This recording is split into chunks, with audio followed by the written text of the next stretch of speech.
And we have some folks from Squadron 32 that should identify themselves. Tim. Don't be shy. Yeah, Bueller. We're hoping it's through. We identify ourselves, not we identify as. Oh, there you go. Identify myself as a conservative. My name's Tim Dainty. I'm the XO for our local Warbird Squadron. And Tim, what is your position with the Experimental Aircraft Association? Until recently, I used to work in the chapter, so I worked with other EAA chapter Warbird Squadron, things like that. But they were silly enough to promote me to executive director of the National Bureau of Management.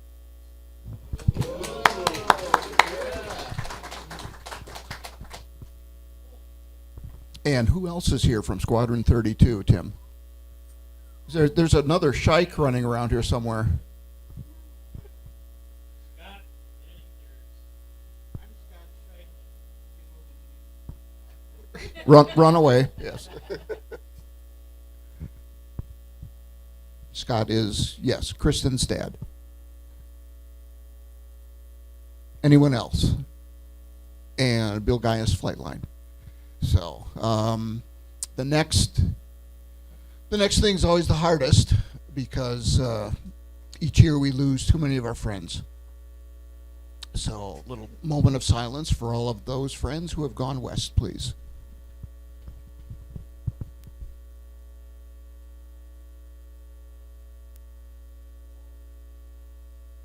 And we know they watch us throughout the year and watch over us. Kristen.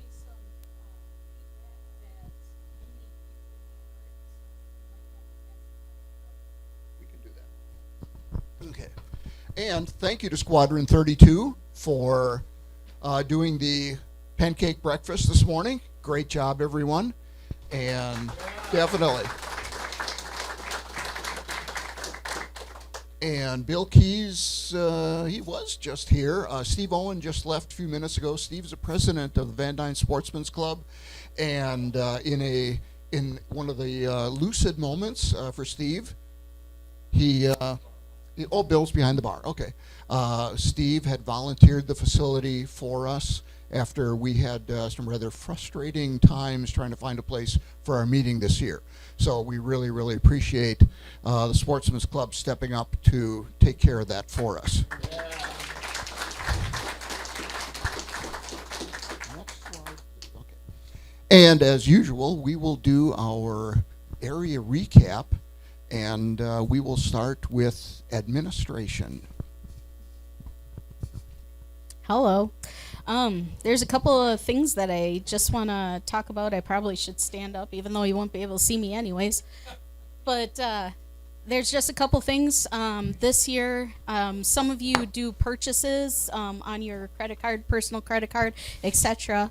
If possible, if you can get either Brett Crabtree's credit card or my credit card for EAA to do your purchases on, it would be easier because now those purchases come directly to my cell phone and I can just code them when you give me the card back instead of having to call each one of you when I get a receipt, and then all of a sudden it's like, well, I don't know what I got it for. So if you can just kind of try and do that.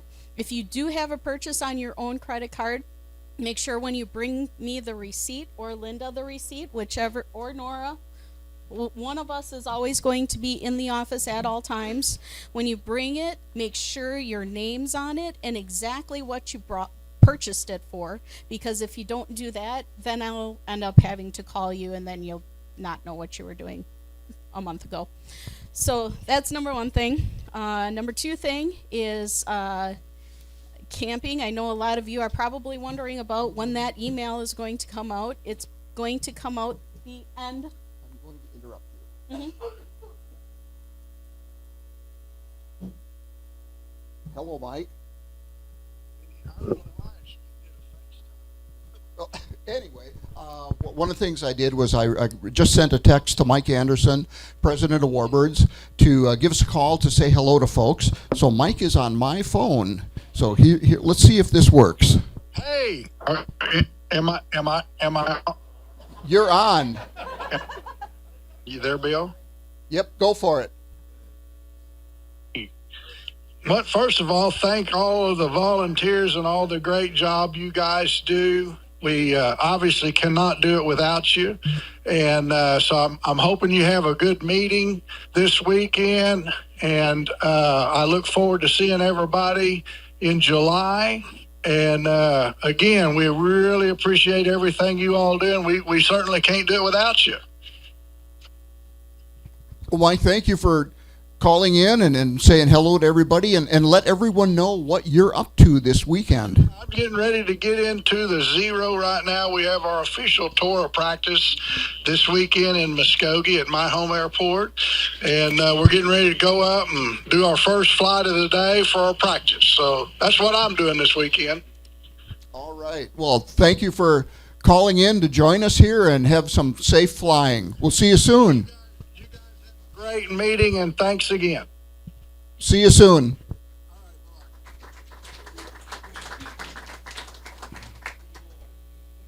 Now back to Kristen. Thank you. Sorry about that. That was more fun anyways.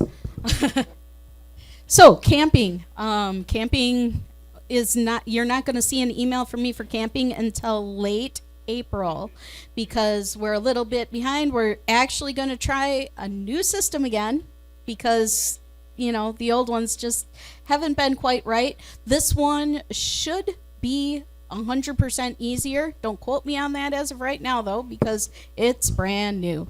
So, any questions on anything that I talked about? Oh, wait. I have to introduce someone formally. Nora.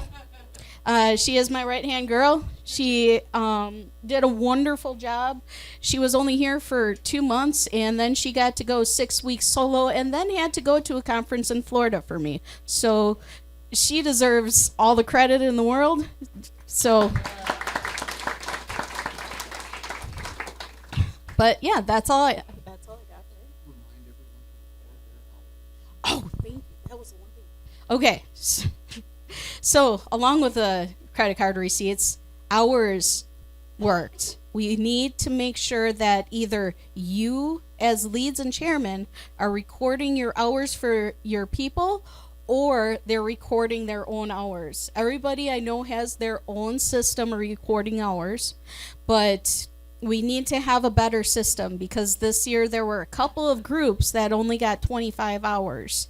And then that causes problems for me when camping comes up because camping is, it's done by hours.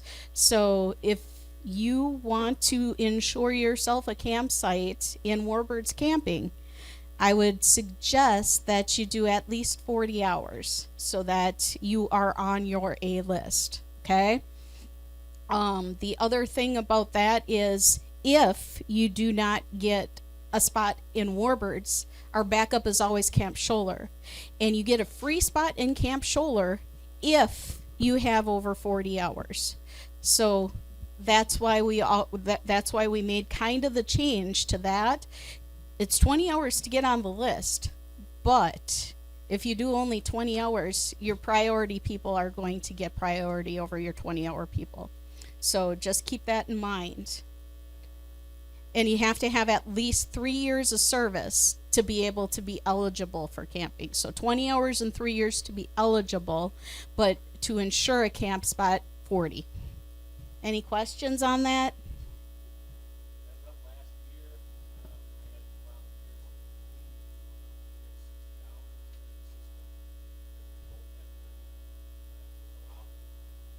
Mm-mm.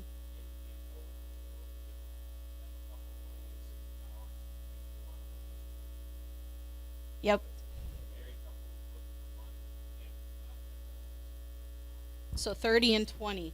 I mean, yeah, 40 and 20. Make sure you separate it like that. Sorry, my math is bad today, I guess.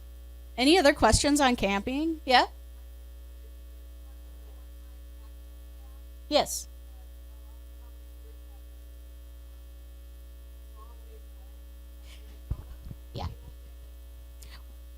That's going to change this year, so it's going to be much better. That's another thing I actually wanted to tell you about is one-time access passes. In the beginning, I'm going to be sending you, when you send me your list for camping this year, I also want you to send me your tentative list of people that are coming along with correct addresses. Because when you fill out the sheet, some of these people's 7s looks like 2s, or an A looks like an N, or something like that. So I'm going to be sending you your group. And what I want you to do is let me know if all the information is correct. And those are the people I'm going to be sending the one-time access passes to. Because as of right now, I'm sending out 1,200 one-time access passes to get 600 people. And I kind of want to cut down on the numbers. That includes Canadian, United Kingdom, Australia, all of our people. So just make sure that I get a list. Yes? If there's somebody coming to the show that's bringing their airplane for the first time, do they need to get a one-way pass? No. Pilots actually, when they arrive, they get taken care of by First Welcome Warbirds, and then they go to pilot registration and they get all of their credentials from that. Yep. If they do need a car to get in, like their family member is bringing a car in, and they're going to arrive before the pilot, that's a different situation. Then they should give me a call and we'll put them on the list to get a one-time access pass. Because sometimes the pilot comes in and their wife drives the car in a day before. Or other way around, whatever. I'm still old. No. Anything else? You're coming up with good questions. Yeah? Oh, I thought you raised your hand. All right, I'm giving it back to Bill. I've talked too much. Thank you, and again, congratulations to Kristen on being our new executive director. Oh, board of directors. Appreciate Mike calling in. That was great to hear from him. Just want to reiterate that when I send an email out to our leads, you just feel free to forward that on to your team members, because I do not do that specifically to send it past you. You are leaders, and that is up to you to stay in touch with your team members. And one of the things that we're going to be doing during AirVenture this year is I'll be getting with the leads and making sure that they have, like Kristen was mentioning, correct addresses, but also all email addresses or ways to communicate with the people in their particular areas. Okay, and where is Bombers and Transports? And smoke oil.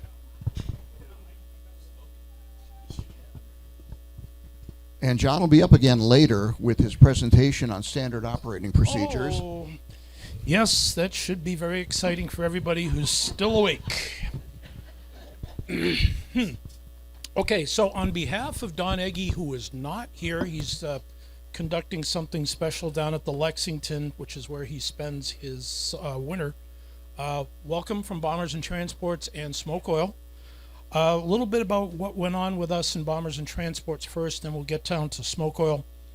Essentially for 2023, what we had was essentially what was pre-registered, which was great.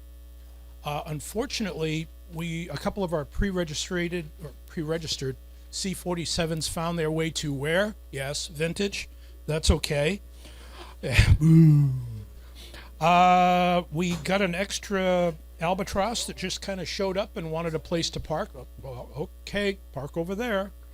That worked out fine. So what we had was 3 B-25s, 3 47s, a TBM, 2 Albatrosses. Albatross, Mike Wiesner, wherever you are, you'll know what that means. 4 AT-11s, 1 UC-78, 3 U-3s, and a big old C-123. And it was nice seeing the C-123, and I hope they come back. They were a very welcome addition to our line. A change from the year before, we had 3 fewer C-47s, 2 fewer B-25s, no Catalina, no 826, and oh shucks, no Grobe Perlin. That was that big old motor glider thing that we had there. We parked up on 8, whatever it was we did. Okay, real good team. I won't bore you with introducing everybody who's not here, but if you're not here, you know who you are. And boy, I got a good group of people in Bombers and Transports. I really do. People-wise, we were in very good shape. We were down 3, but we picked up 3 who wanted to come work with us, and that was really terrific. We're pretty darn solid as far as what we do and how we do it, and my presentation is going to be, how do we get there from here? So please, thank you for being here to see part of that. Some folks that really have to be thanked, certainly Don, Mike Wiesner, Rich Cook, Carl Rabenhorst, who is really the genesis of everything we do on our line with the Orange Book. And we took that and basically ran with it, and we wound up with a lot of things that we really needed. Radios and vehicles to make things go. Chris, always there with an extra radio when we need it. Vehicles, we had what we needed. Thank you very much. We got the best group of floaters on the planet. I am convinced. Jerry, Jenny, Jeff, we don't ask for anything from them. They just give and give and give and give, and we really appreciate what you do. Thank you very much from the bottom of our little bomber and transport hearts. Okay, moving on.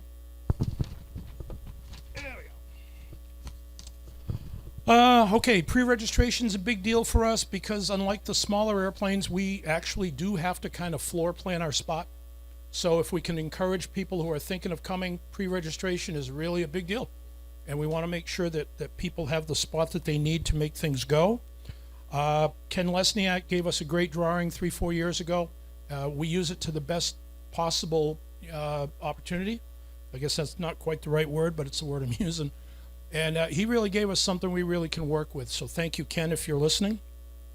We got a good deal of parking space, but it may not be the space that you want. And that's just because, well, a lot of that space gets closed down for things like the air show.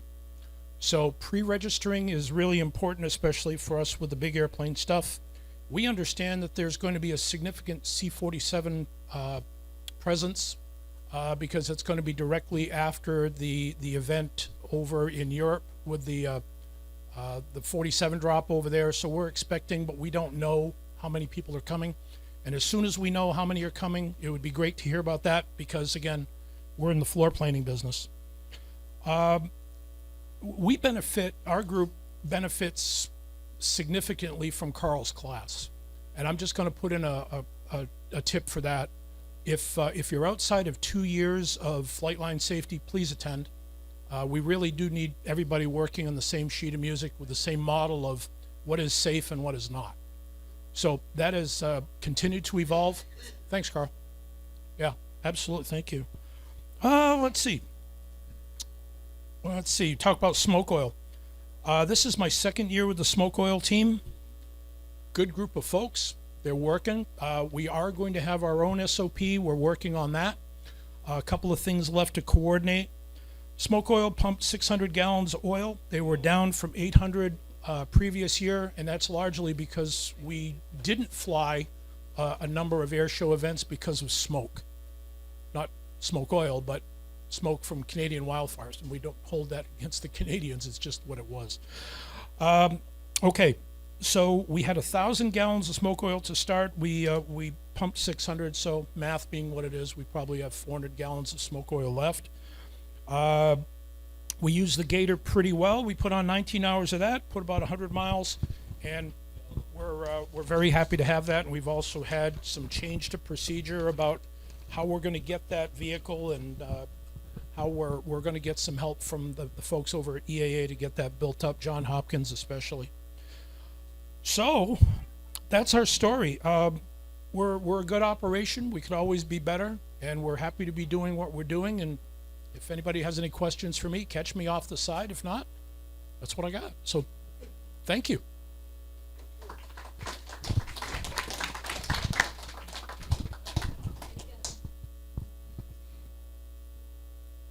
Thank you, John. And although Kristen touched on camping a little bit. Brian Churchill was not able to make it today. He and I chatted a little bit. Obviously, it's going to be another busy year for him, and I will touch on some facilities updates for the campground a little bit later on. In the meantime, we will head over to Dave Jackson to talk about chocks.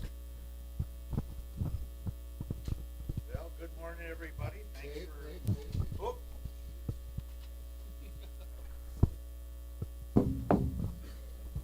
Good morning, everyone. Thanks for showing up. Thanks for staying awake early. You can go to sleep later. We talk about chocks because they find a way to leave our locations. And last year was one of the worst years for us. When I started working with John, probably 15 years ago, we didn't lose that many chocks, but we had some kind of crummy looking chocks too. Now when we start making the chocks look better, they grow legs and wings and disappear. About 5 to 10 years ago, we averaged 175 chock losses every year. And then, thanks to Warbird registration, kind of drilling pilots when they came in to register, we started this like 3 years ago, or they started it 3 years ago. We made a little sign. The first year we reduced it to 110 loss, which is going the right direction. The next year we reduced it to 35. Amazing. I can blame that on termites. And but last year we're right back at 175 chocks that we lost.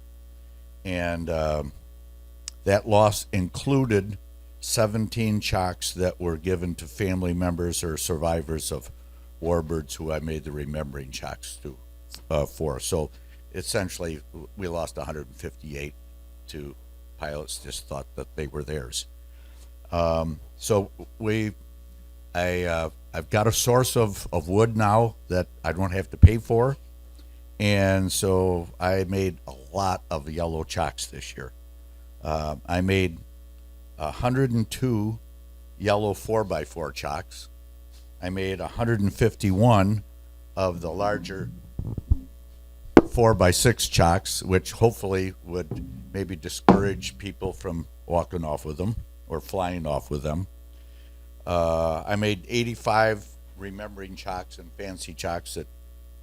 So anyway, I added 338 chocks this past year, and AirVenture isn't here yet, so we'll hopefully add some more. But there's a couple of things I'd like to ask for suggestions for future chocks as far as the suggestions, or the logos that I put on them. For some reason, I made a lot of them that say Fly Navy, and I know all you Navy folks appreciate that, right, Carl? There you go. And I made some that said thank you veterans and support our military, keep them flying. But I'm looking for, we don't want them to all look the same. So if you got some slogan suggestions, please pass that along to me. Connie Bolin and I have talked in the last couple of months. I really think we need to upgrade the chocks that we have at Warbird Alley. The Warbird Alley ones, one of his friends made some. We started off making 3x3 chocks, so they're not even as large as the ones on the field. I think they look small and are getting beat up. So Connie would like to have me make up some for every one of our armed services. So we'll have Army Air Corps, Navy, Air Force, Marines, Coast Guard, Navy, of course. And but like Scott says, don't make them too fancy or else they'll disappear as well. So, but because of the Warbird Alley is hard surface, I think the 4x6s will be more effective. A little heavier, the aircraft won't move them in straight line winds. So that's something that we're going to do. It probably won't be accomplished all in 1 year, but maybe if I can make 30 or so for this AirVenture, and we can double it the next year.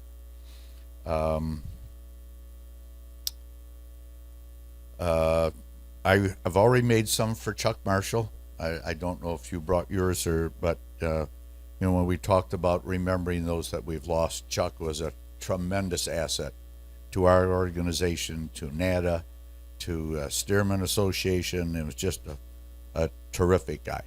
We also lost Rolina Vermeer, and I would like anybody to give me some ideas. I was hoping that Rhonda could maybe give me some ideas for her chocks, but what her favorite Mustang was, colors, things like that, I'd appreciate that, because we'll get hers done in time. But if there are other fallen warbirds that worked with us as volunteers or pilots, please let me know and I'll take care of them. I'd be remiss in not thanking Carl Ravenhorst for the use of the Tom Wise Training Center for stock storage, chock storage.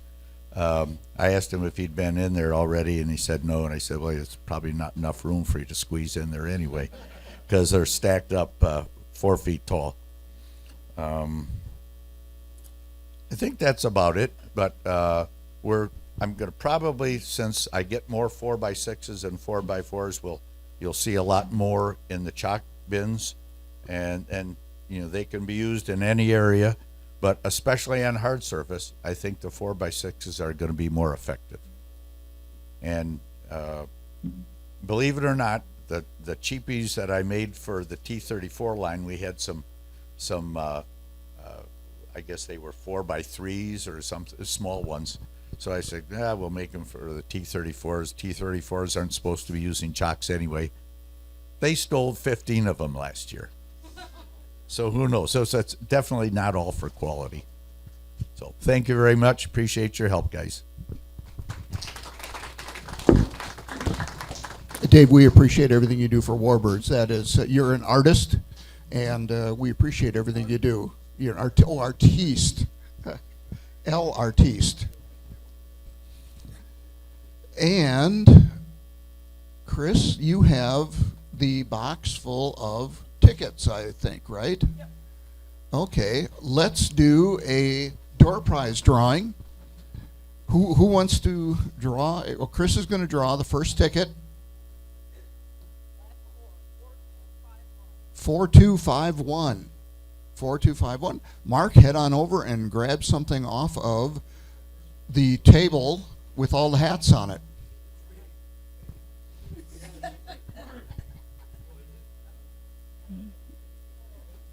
Now, the other thing is, if you would like, because we do have quite a good supply of door prizes this year, if you would like extra tickets, you can get 10 tickets for $2 from Chris.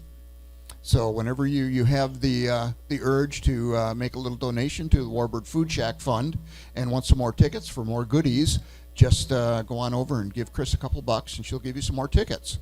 So okay, Chris, you want to pull another number?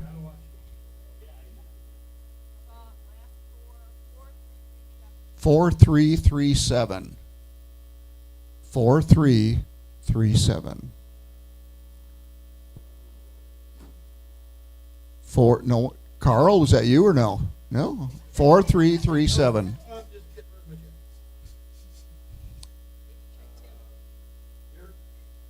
Oh, okay, Dave. Head on over there. Hey, maybe grab a chalk off the Well, the paint's not dry on those guys. And Chris, let's do one more.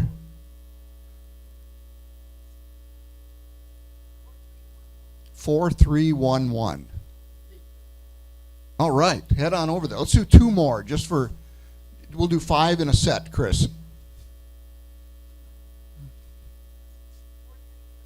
4305. All right. And one more, Chris. Or Kirsten. 4247. All right. Head on over. And Rhonda's not here. Do we have someone to report on the fighter area? Jenny.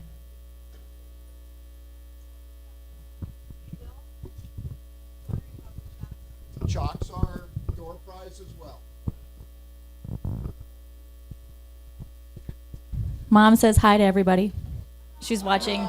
She's watching from the line crew group. She says we filled up the lot again. 27 aircraft total, including 7 Corsairs, 2 P-40s, and a Yak. Her field holds 28 non-static, so we were really close to needing more space. Gathering of Corsairs, there were a total of 9 Corsairs on the grounds. And the chance for the family to meet the pilots at the Corsairs briefing was neat for everybody. It went off pretty well. May need a little better communication between the show planners and those of us handling the planes, but, you know, we always figure it out. Grateful to have the cargo golf cart back. Helps with putting chocks on the airplanes and everything, and carrying water around. Also grateful for the canopy again, and hopefully we'll be able to get that again this year because, you know, there's no shade out there. So I know it was mentioned already, but since Mom wrote it, I'm going to read it again. We lost Warren shortly before EA last year, and then in October we lost his wife Rolina. She is collecting donations towards maybe putting bricks for them. We'll be collecting until May 1st. If anybody wants to contribute to that, just come find me and I'll tell you all the ways we're collecting it. Added a few new people, and one of her guys, Kevin, won some Volunteer of the Year award that we didn't know about, but he definitely deserved it with everything he ran around and did. And that's the end of Mom's report. Good report. Thank you.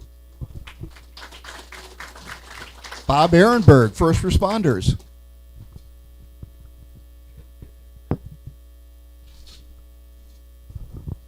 Hey everybody, good to see you. Last year, we also, like almost every year, we have a lot of heat. We had a lot of heat issues. I think we dealt with them pretty well. We had some that were multiple that one day, within like 10 minutes apart. But we worked through it, and the rest of the week was just kind of minor stuff, nothing too bad. One thing I would say is that I did notice last year we did not have as many incidents with our volunteers as we had other years, which is really good. I think maybe everyone's making aware that, you know, you guys are the first line of defense out there, and you're the safety people, and you have to stay healthy for all the rest of this stuff to work. So make sure you, as we get older, we all seem to take medications, so we all got to make sure we stay on a routine when we get to the air show. You know, we take care of ourselves. We don't decide to self-medicate if we feel that there's something wrong with us, so we take more pills or less pills or stuff like that. We've kind of seen some of those things happen through the years. But everybody did a really good job, I think, of taking care of themselves. And I think we all kind of looked after each other. I know I made an extra effort to go out on the line and make sure everybody was, you know, drinking enough fluids, and everybody was, except for but other than that, you have any questions for me?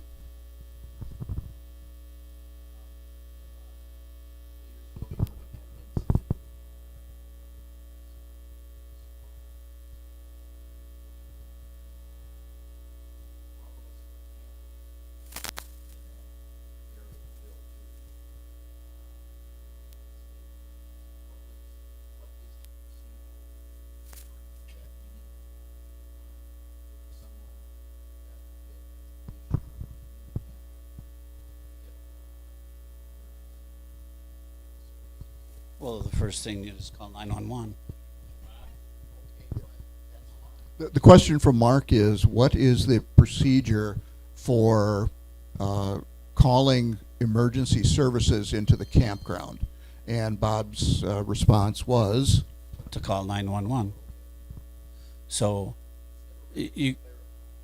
always call 911. I mean, even during the day and we're on the field, the first thing that, you know, if we were seeing it's kind of a major thing, call 911, because it takes a while for the paramedics to get, you know, they could be who knows where. So call 911, try to give them a good a description of where you are, but yet they should be able to ping your phone.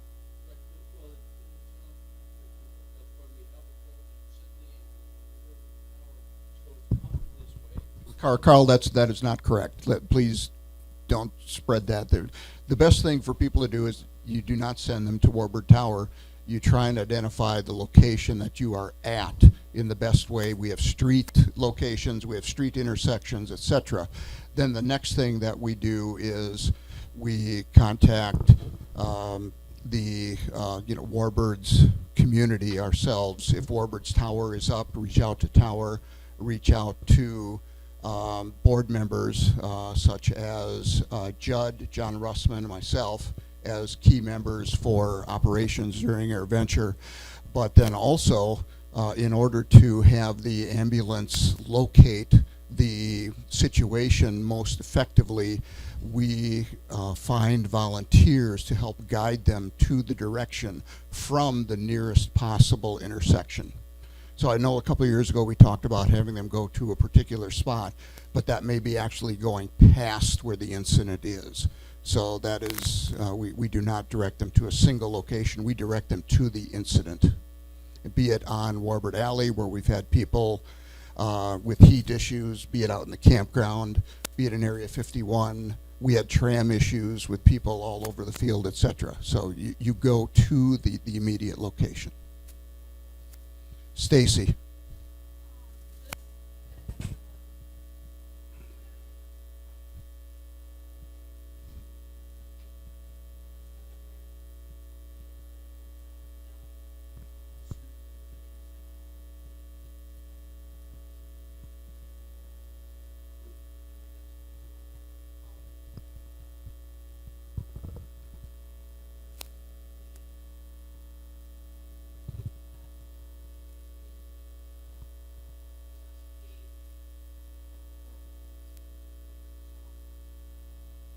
Not inside his camper, right. The other thing that came out of that incident with Jack Hooker, and we had perceived it earlier, but we took action on it after Jack's passing, was that we sent out a note to all of the campers indicating that there were way too many vehicles in the aisles, which actually restricted access by emergency vehicles, either ingress or egress. And I have to tell you that sending out notification via email and also a note to all of the campers when they registered worked extremely effectively. And we will do a reminder this year as well. But all we had to do was ask. We have, in the Warbird area and in the Warbird community, we have an excellent group of very responsible people. And if you explain the situation where we need to have EMS get in, get out, be it for a health issue, be it for, fire or whatever, everyone understood that and responded beautifully. So, kudos to all of our members who relocated their cars and vehicles the way they were supposed to so that we can get in and out of the campground with emergency vehicles. Any other questions?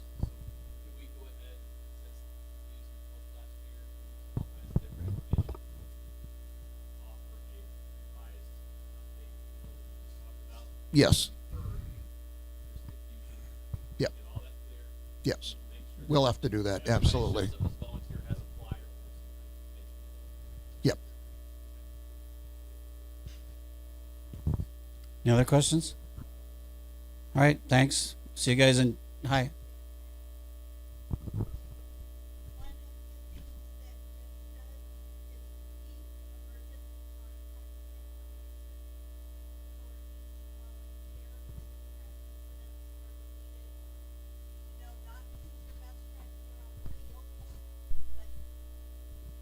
Peg, that's a very good point, because part of the change that Chris did was because of these situations as well. So one of the things that happened a few years ago was Chris started to add emergency contact, not who's your friend here on the field, but who has the ability to answer questions from the medical community if we need that. and who has your powers of attorney, your next of kin, whatever. Please be sure and fill that out. Be sure your lead has it. And I'm thinking that it might be a good idea if you are camping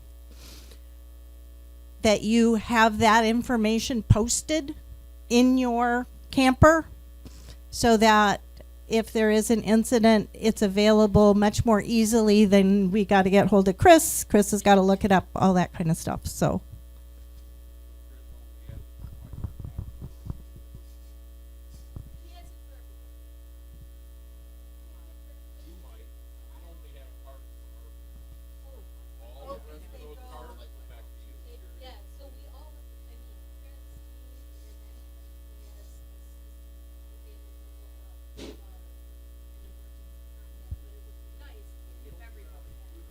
Yeah, we.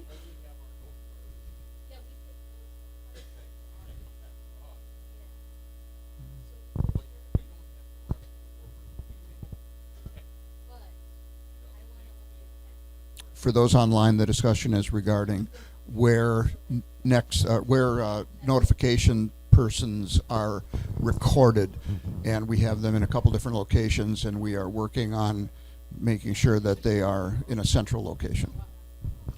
Better yet, put it in your wallet in your pocket. And a couple things came up on this. Yes, we need a notification of, let's say if you are there alone and your spouse or whomever is back halfway across the country, yes, that's good for some levels of information. But if there is someone else on the field who knows you well, is camping with you, is a good friend, and can also help respond with information or with transport, as we've seen in some issues in the past, we need that information as well. So if I have an issue, and it's nice that my wife is down in Fond du Lac, but I really need somebody on the field to also be notified. So that would obviously be Randy, and he would immediately come to my aid.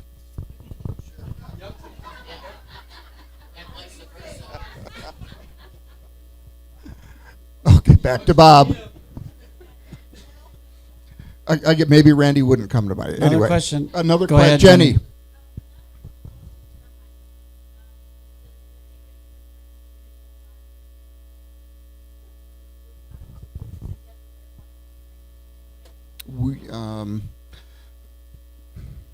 Interesting question. The question was, is there a way to put your emergency contact information on the EAA wristband that we get?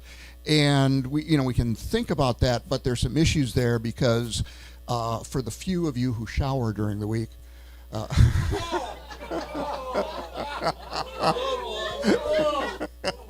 and we know the rest of you who don't, that has a tendency to wear off. So that's the only downside of that.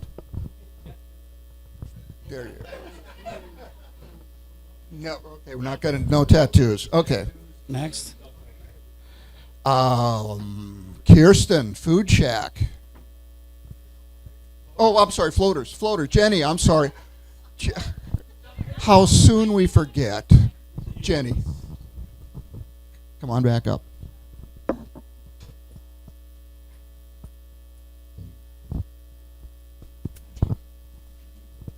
It's okay, I didn't have much to say anyway. I really don't, because we didn't really have very many problems this year. Just a reminder that if you guys do need help, like Bomber said, we're there. Just all you got to do is call us, because most of the time we stay away because we don't want to interfere with whatever's going on, because you all have your own systems. But so if you need help, you need to actually tell us or we won't know. That's really all I got. But as someone had said earlier, you guys do a great job. Thank you. And they said, you just keep giving and giving and giving. Well, that's their job. Yeah, that's what we're here for. It's what they do, yes. Okay, now Kirsten.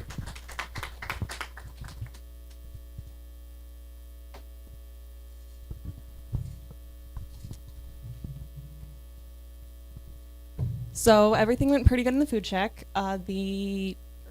We served about 2,344 lunches during the week, which is about average with how it's been since COVID a couple years ago. Our biggest day is Tuesday as usual, and that was over 400 lunches. Everything went pretty well for the year. The main thing we had is we were a little bit light on volunteers, especially at the beginning and the end of the week. We made it through using the Civil Air Patrol cadets, thankfully. They were very, very useful, very helpful, and that's about all I have. So we're seeking volunteers. If you have anyone who really wants to work in an afternoon, we have jobs for you. You can make up a lot of hours helping us very quickly. I did not. Jenny, do you want to help in the kitchen? I would definitely use help. It's also in the middle of the air show, so I'm like, I know you probably don't want to. And where's Dennis Behannon hiding? Way in the back. You guys are welcome. We got some new donations this year. We had the Italian beef sandwiches, and that went over really well, so we'll try to get that again next year. The Johnsonville sausages and hot dogs were also delicious again this year, so we'll try to have them come back next year. Or this year. It's this year already, isn't it? Next show. Thank you. You know where my brain's going. And so Dennis, Kirsten will be touching base with you regarding CAP helpers again. They did work out really well, and they also helped absorb the extra donuts. They were very useful in many ways. Brett Crabtree, grounds. Ramon. Yes.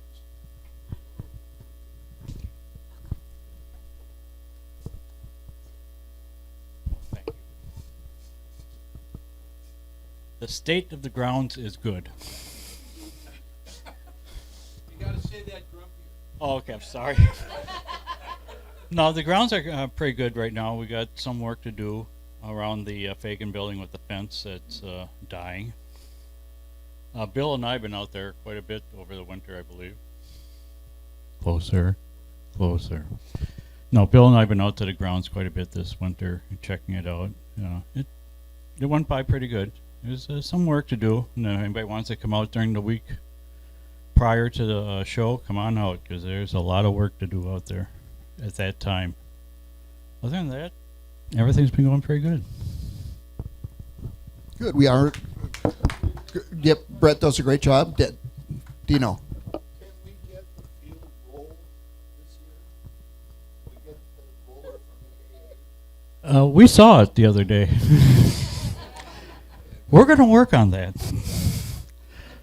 Again, yes. As soon as Kirk gets here, we'll go down hot wire. Start it up and get it over. The old one or the new one? I don't think this is new, what I saw. So they have a new one that they pull behind a tractor. They do. That's got big barrels on it. They have a new one. Is that the one that was out the boneyard? No, they have a newer tractor. I can go out there and look. Anyway. We don't talk about that. So, if you got anything to add on that, Bill? Because you've been out there a lot. We are looking to add some various grounds equipment this year. Kirsten is working on a lawnmower with some of her friends for a John Deere lawnmower, and we have been advised that it does need to be a John Deere lawnmower. So we are working on acquiring a riding lawnmower for Brett's use.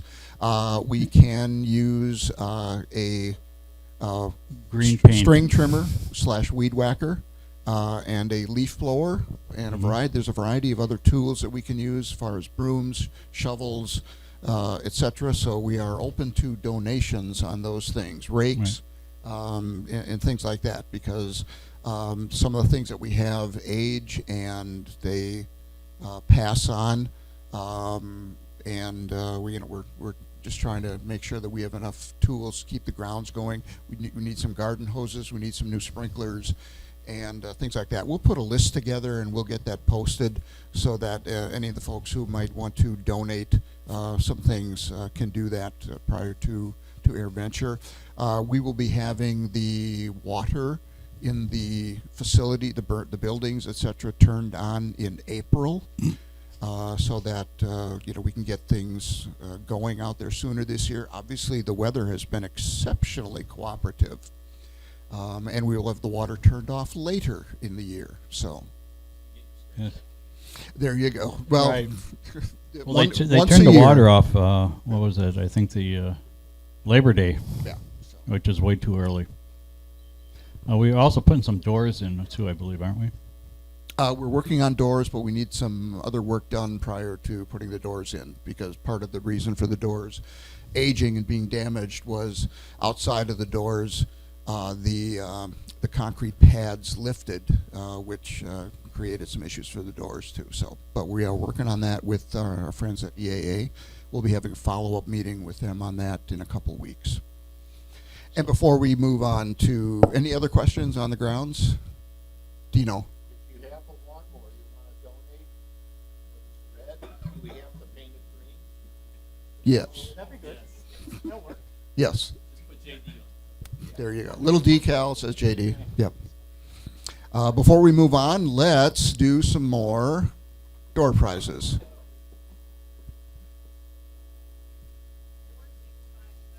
$4,259 in the back. All right. Yep. 4304.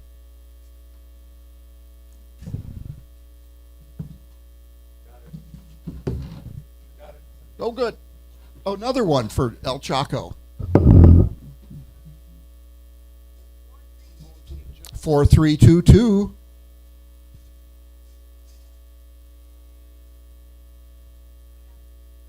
All right. 4279. Should I watch your ticket? Yeah, Bill.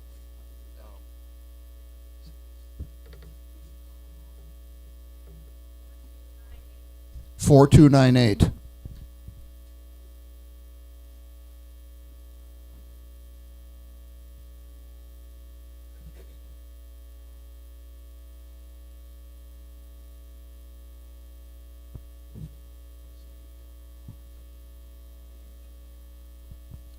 Bob Ehrenberg, Bill had a suggestion about an AED out in the campground.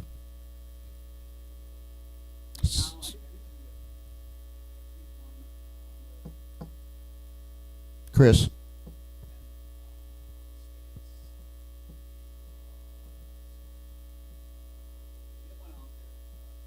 I was just thinking in Warbird,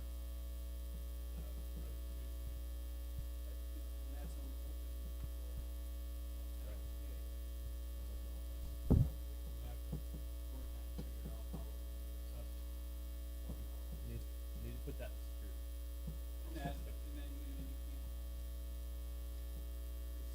At this point, the ones that I get donated to us. We always talk about getting our own. And when we get our own, how we raise the money to get our own. But then we have to maintain batteries, we have to maintain pads. I'm a volunteer fireman, so I get all that. Yeah. But I'm just trying to, Yep, good point though. So we'll take a look at that. something, if you look at in the campground, there's a huge popularity.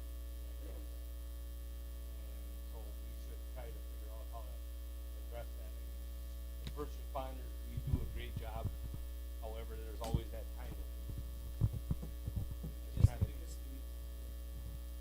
Exactly, that's something. Or you put in who'd have access to it and we can use it. Well, it's pretty self-explanatory. Anybody can use it. If you can read, you can use it. So how about we take this, maybe go back and talk with security, because they're on 24/7, make sure we get that coordinated and find out. We'll talk with Dennis and gang about that. Say again, Kim?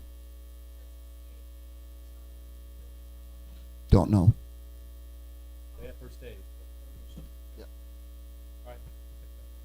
Okay, Bill, see you later.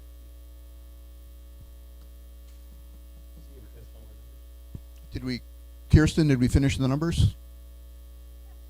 All right. Jets. Hello. Thanks for everybody for last year. We've now hit 2 years in a row where there are more jet movements than ever.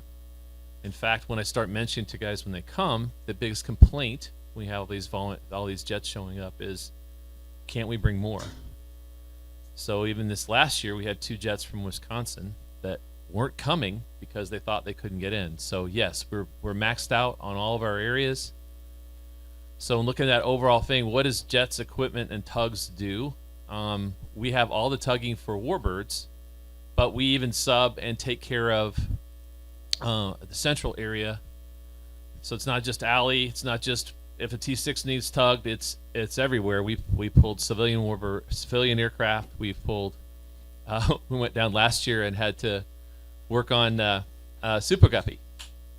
So our group is wide ranging, and I never know what new thing will pop up by the day. But we coordinate very well with, we call it West Ramp, but that's really the show center folks that take care of any of the civilian aircraft movements as well as U.S. government and military. So, yeah, he reminds me that, yes, the trimotor got stuck and we had to go rescue that too. So, it took a wrong turn into the mud. So, with that, we evolved this way because, especially after Splash Gosh, where we were using, many years ago, we were using every kind of vehicle and type of equipment to move aircraft, which is kind of not a good idea, right? So why? Because you could hurt the aircraft. So we want to make sure we're doing it the right way. So that's why the team of guys the teams that are out there have to do this properly. So work on the extra training. That's also why that our groups are working the alley with the special movements or any place else. So we have a larger team than others. Secondly, we have to coordinate a lot with, since there's so many operations, some of our operations which are specialized, I may have a jet go up as many as 8 times in one day. There's some training schools that come in and do some floats. So by the end of the week, we're pretty wore out, tired, and we've got to have equipment and things working. So looking at the overall picture, our job is safety. Our number one job is safety. I think we're doing a great job trying to keep things safe and helping people. So you come to me with anything that we can add to that or help in any way. We'll help everybody, but I think also if you can help us on coordination of requests, because we're also due jump starting of the aircraft, so to speak, and we actually have to do air start carts and some other things for the military jets. So we're all inclusive type of operation. So I think the operation's been going pretty well. In fact, we've been working on more team coordination meetings with the other groups. So since I own the work on the alley as well, then Matt Throckmorton has been the lead for the last few years. He's decided not to continue as a lead. He still wants to volunteer, but he's just going to back down. And then he requested that Ron McAlport take over. So we will have a new lead for alley work to work with Ben and others. So that's a change that's coming. As far as people change, yes, I'm still looking for more tug drivers. The main reason is, and I'm not saying anything about anybody else's group on working hours, but a lot of us work, we're tugging from 6 a.m. on until the end of the day. So it'd be great if I could get a little bit of a shift going, and that's one of our requests, is to keep that growing, to get the shift work going, so guys can have some more time off. Because it is quite taxing, especially for us older people. So I'm not young anymore, right?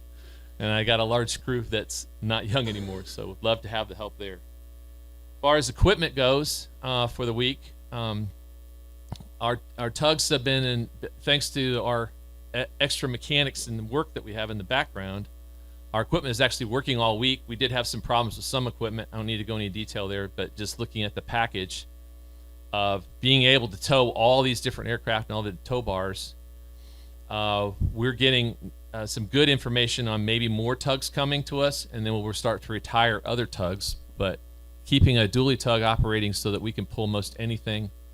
And we have a very large MB4 King tug that lets us pull much anything as well. So looking at those pieces of equipment, we can't do without them. So I'll give you an example. For 1989, we had a lease tug with a propane bottle on it that didn't work very well, and that's all we had. But growing to now, over 10 pieces of equipment, plus start carts, plus other equipment. It's a large amount of equipment, but we use everything we have multiple times during the week. And then when you're thinking, we only think about our Warbirds area, our folks will be across any part of the ramp, and it could be all the way down at the south end of the field. So that's why our own other groups are asking us to come to service with them as well.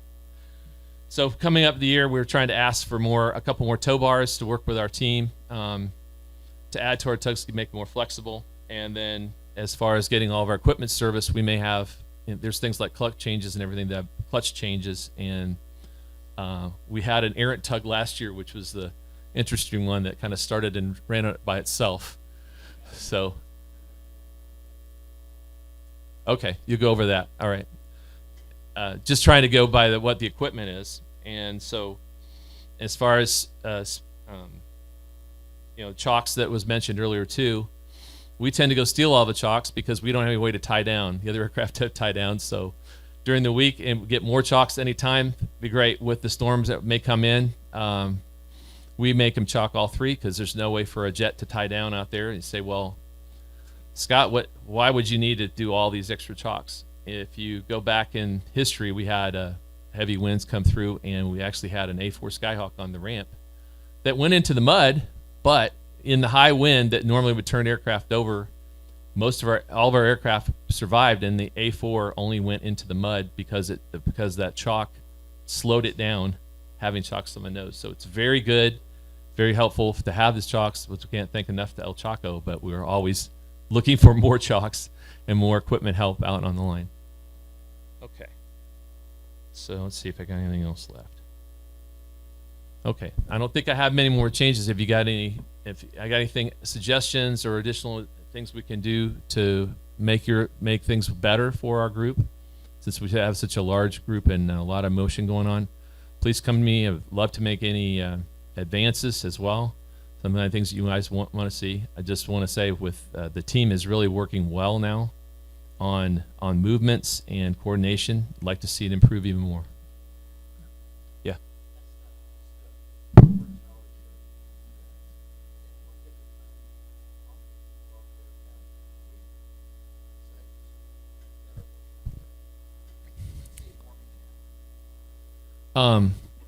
I leave one at the point, and I have one in the alley, and then me. 3.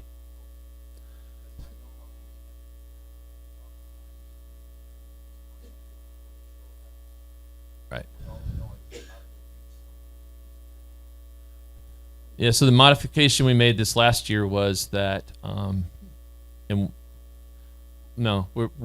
we actually are going to, on the back of my ID, I'm actually telling every pilot that comes in, I'm handing them my information.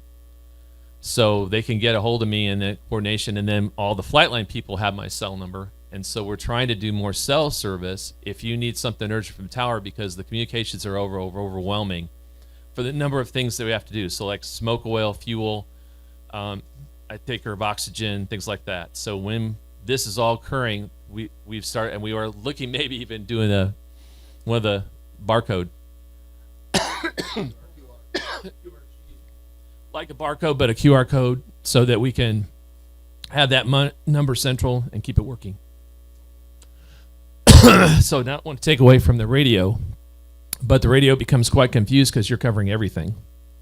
And so we only want to try to have notification of a jet arrival and a jet departure on the radio, and not standard communication. You should call me on the phone, and we work that issue. Does that make sense? So if all teams want to look at that process, that your new arrival should have the lead's information, because we're going to call that lead and say, hey, what's up with your whatever aircraft?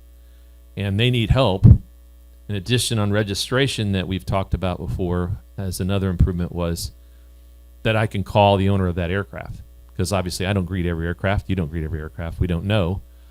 Why we need that is because there could be an incident in the field, fuel leak, something we got to go report, or just basically get permission to move an aircraft, because that's a requirement for any of mine. I don't have a way to say, this guy's here, I could just move his aircraft anytime I want. No, it's not my aircraft. So just an idea is that we've already tried to implement, and we're trying to expand more.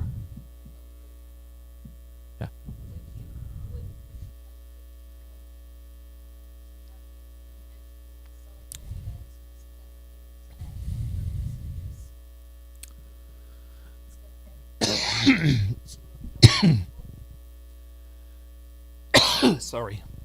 Probably not, because I have all my contacts to go make the calls. Sorry.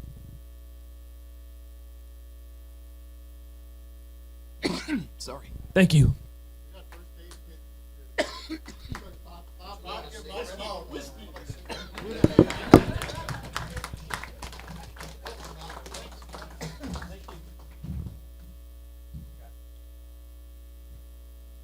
I've had a variety of email communications with Phil Wild, and he says hello to everyone. Wishes he was here. He's waving from the UK right now. Wave back. Hi, Phil. And he's looking forward to being with us at AirVenture this year. And he's bringing, from my understanding, 2 of his mates with him. 2 buddies. Probably not. But he will be here. But he is also asking for some additional help out in the Elbert area, more full-time, not just floaters, because the floaters just keep bringing them airplanes to deal with. And so he's looking for some further assistance out there. He really likes the groups that have been having various anniversaries, and because they keep bringing more and more Elbert types into the area, and that's definitely an increasingly popular segment of the Warbird community. So he's looking forward to seeing us all, and again, Phil, we say hi to you. And before we move on to merchandise, let's give some more stuff away. Let's give some merchandise away. 4275. 4308. 4308. Oh. All right. 4246. Oh, man.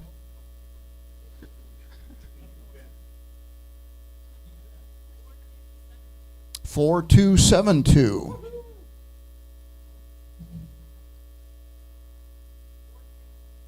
4327. Another double dipper.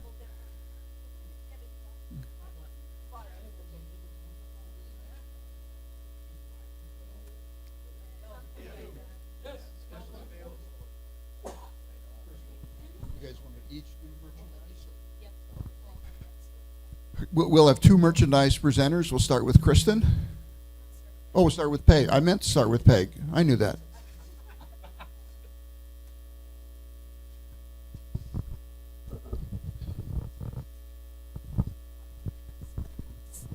Projector. Hi. Good morning. Thanks for coming. Thanks for letting me talk. We had 65 volunteers last year, 2,615 hours. And we get a little boost to our hours because we start, well, already, and we finish the beginning of September. So, and I believe that we are the biggest site for moonlighters. So if you have folks before show, after show, that are kind of looking for something to do, have them pop in. We may or may not be able to use them, but we do use a lot of labor before and after show, as well as in the middle. We did lose one of our main volunteers this year. Christy Schmidt passed away in October, and we will miss her dearly. If you have people who are coming along with you or with some of your folks who are, they've come for a few years and they've kind of seen it all, we'd love to have them in the shop. It's not hard. If you can check your groceries out at the grocery store, you can work the register. We've been working together with Kristen and Nora. It's been wonderful with some of the board members to do some merchandise selection and do some planning.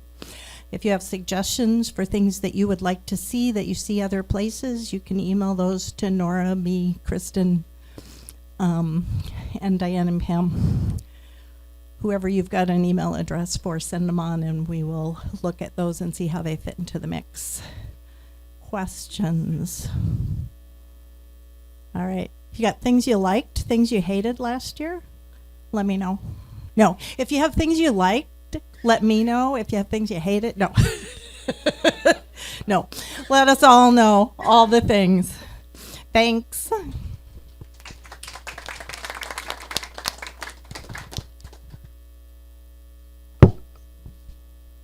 So, Nora actually. So Nora has actually taken over a lot of the merchandise day-to-day efforts, as she's doing a lot that I have done in the past, and she's doing a great job. So a plus side to having Nora here is this year, instead of having Linda do everything by herself in the warehouse, Nora and Linda are going to be teaming up to make sure that our merchandise is tagged correctly, make sure that everything is counted and done pretty much. Some of the internal processes are going to change a little bit, but that has nothing to do with anything that's going to happen. But just make sure that if you do want to see something, or if you don't ever want to see anything again, to let us know, because you are the people that are hopefully buying the most of it. So, do you have any questions or concerns? Yes? Yeah, so actually Nora has actually taken over the online store, and she has actually gotten everything that is in our store as of right now up online. So congratulations to her. That was a huge, huge, huge overtaking. We're also hopefully going to start doing stuff where we have new stuff for the holidays, so that we can keep our stuff fresh and not only have the stuff that we have left over, but we'll have a new mix for the holidays, and then after the holidays, then we'll start with Air Venture. So it will hopefully be a rotating thing where we always have something fresh online. We what? Oh, we do. Actually, to be 100% honest, we have grown over 28% over last year on web sales, and so we hope to keep that going. Working with Kyle and Sleeping Dog on a lot of promotional stuff coming up. Rosie Day is coming up, and we put together a big sale for that. That's starting next week, 25% off everything online. So make sure when you see that, you start buying stuff. And we're hoping to get our new stuff online as it starts coming in, or as it starts actually just being ordered. So the stuff that we can reorder in fast time, we have two companies that can do 1 day turnarounds. So that stuff is going to go online first, and we'll be sending out e-blasts about that, new merchandise online. We're just hoping to be way ahead of the game this year, so that's the main goal. So, anything else? Yeah? 10% discount with your Warbird membership. Please have your card with you. Warbirds membership only. And we will have more on that later. Absolutely.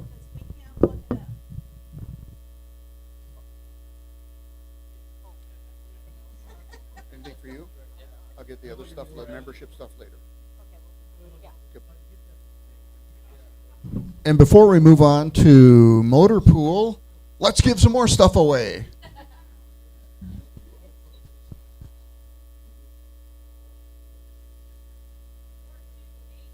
$4288. All right. 4297. 4310. 4303. 4294. There's an orange jumpsuit with her name on it, too. Any more? One more.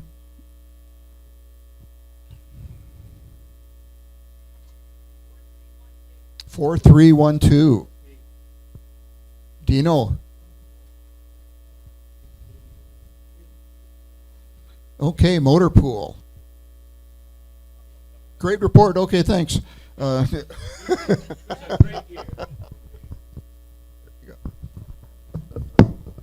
just a brief review. First off, really, you can't hear me? Somebody's filming this. All right, can you hear me? Good. All right. Just a reminder to everyone, the courtesy of Sleeping Dog, this is being streamed live via a connection through the Warbird webpage. And on Facebook, it is being streamed live from Sleeping Dog to the Warbird Line Crew page and the Warbirds of America page. And now I have nothing to say. No. All right, so so the applause you hear is the motor pool saying, shut up. Hey, last year we didn't have a bad year at all. And by the way, it is good to see you all again here. Wow, that's amazing. We did have a pretty decent year. We did have a couple of incidents. They are going to lead to some repairs. Let's blame it on artificial intelligence invading our 80-year-old equipment. Some of that stuff, by the way, is older than anybody I can find in this room. And this constant struggle is to find the parts. The skill's not so much a problem, the parts are, to bring that stuff back to life. So right now, we have one oddball piece of equipment that we're considering out of service. We have two very much older pieces of equipment that we're having trouble getting parts for. We're still doing the search for it. We'll be taking one of them apart this weekend. Your tug is going to need some wire too.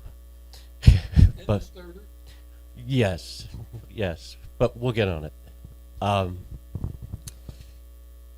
As Scott was saying earlier, we are looking at how to replace equipment and the kind of equipment we need to have. That's constantly ongoing. And then finally, just to keep this short, you may have noticed last year was the first year of operation for the M715 Jeep that was donated to us by Frasca International, is it? Yeah. Several years ago. Had a locked up engine. We spent a lot of time rebuilding, freeing that up, got it operational. We didn't know who would find that thing to be useful. As it turns out, first responders have it, but the week before, Kristen Shake really enjoys the fact that it's there and has us going to the warehouse with it. It'll carry anything she wants carried. It does lack one thing.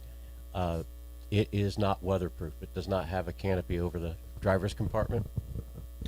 If you're wearing shorts, that's a real surprise the first time you sit down in the hot summer sun. And to that end, Randy Ball's team sent us a donation of $150 late in the year. That has gone into a fund to buy a new canvas top for the M715. Guess what? You can't buy one of those for $150. If you can get it for $450, we should probably do it. I'll write you a check myself. But if you're looking for something to donate to, I know there's many things you can donate to. We would like to specifically donate to the M715 Top Fund. Send the funds to Kristen. Let her know that's what you want it for. And after that, any questions? I love it when that happens. It's like I kill the room, you know? You're good. All right, I have nothing else. Thank you very much. Thank you, Motor Pool. And guess what? Before we move on to pilot registration, let's give some more stuff away. Because we have stuff. 4313. All right. 4293. 4270.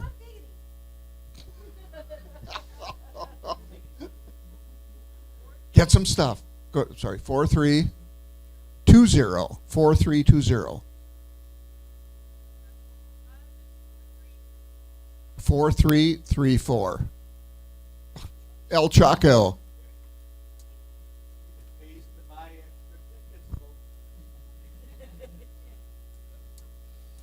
So speaking of pilot registration,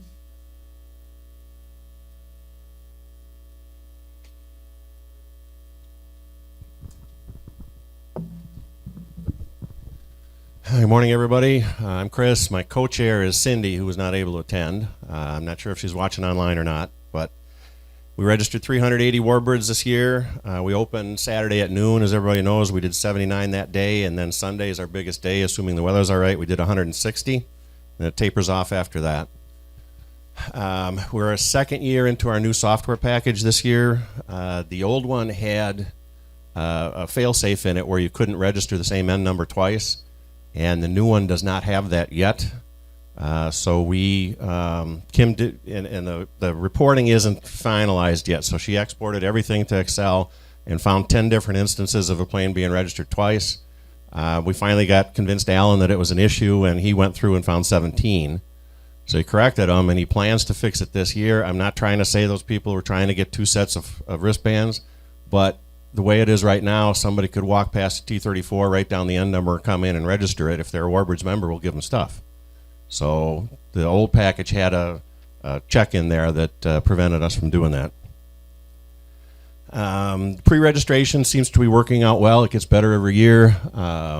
Like we talked about earlier, and especially in the heavies, it's nice if they know about how many are going to be there. So all you leads, if you can encourage the pilots to pre-register, you know, when they get out of the plane, say, did you pre-register? You don't have to do anything if they say no, but at least get them thinking about it.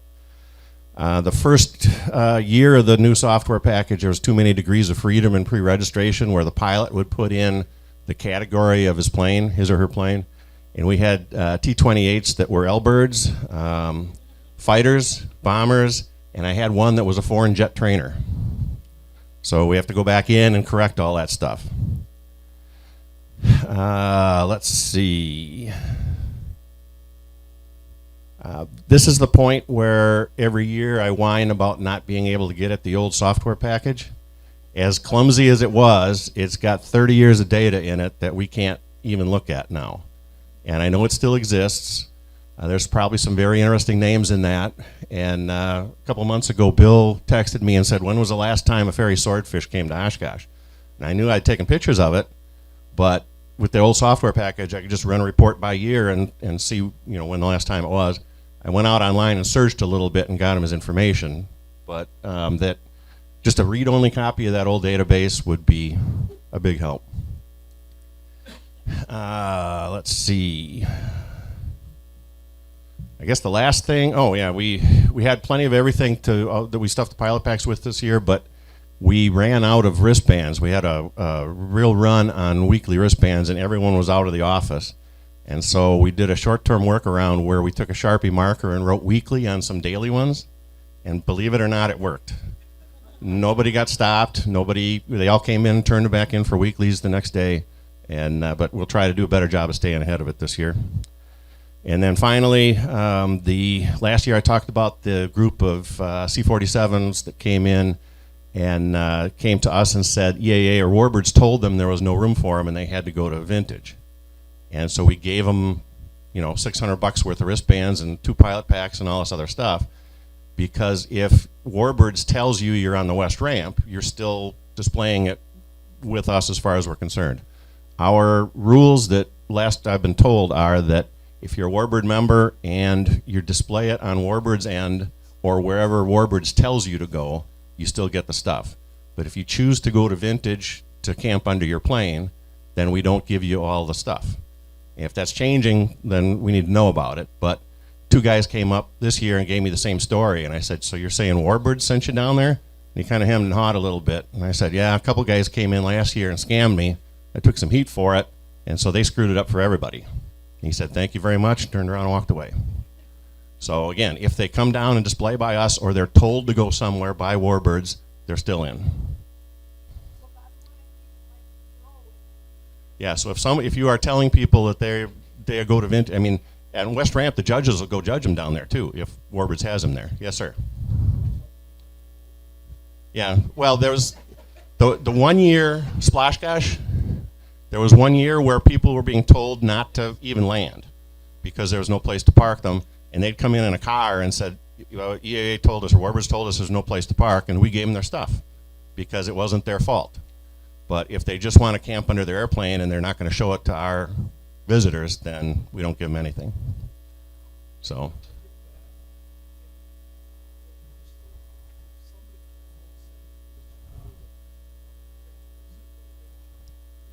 Yeah. Well, we need a name. If they tell it to us now, it's okay. Who told you that? And we'll give them a call. Yeah. Yeah. So what they're saying is that they never tell the line crew never tells people to go park someplace else, and so we understand that. But if they tell us that, I'm not going to call them a liar right to their face. I'm going to say, who told you? All right. They can get a chip from greeters sometime.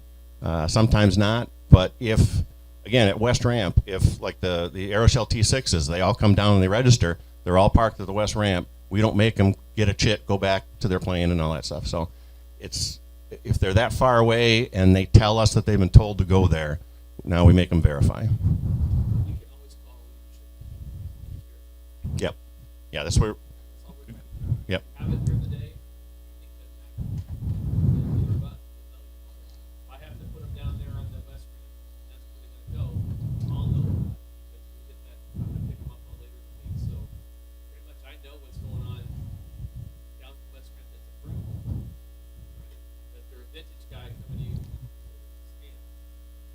Yeah. So yeah, the yeah.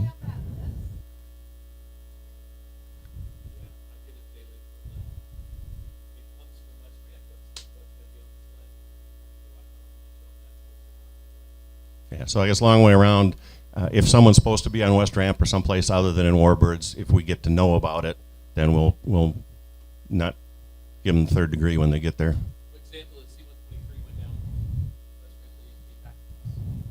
Yeah. In that case, they're sponsored, whereas other airplanes stay down there all week and they with us, but they might be flying in and crew because of West shows it. Yep. So the statement was that West Ramp sometimes requests planes like the C-123 to be down there for a few days. That's fine by us as long as we get confirmation. All right, that's all I have. Ramp.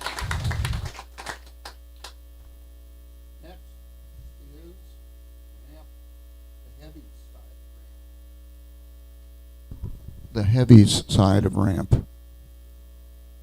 That would be. I don't know. It would be the non-T28 side of the ramp. Oh, well. Yep. Sea Furies, yeah, stuff like that. Steve did not. No, I'll have to beat him for that. Okay, we'll go past there to. Oh, to Dino.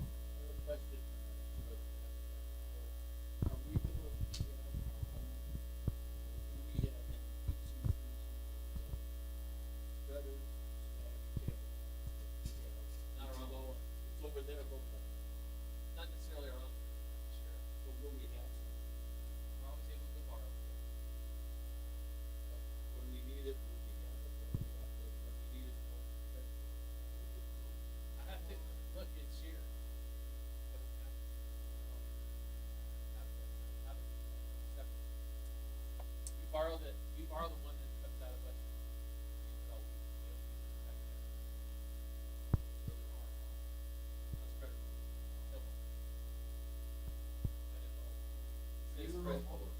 We have the tail bar we borrow, yes.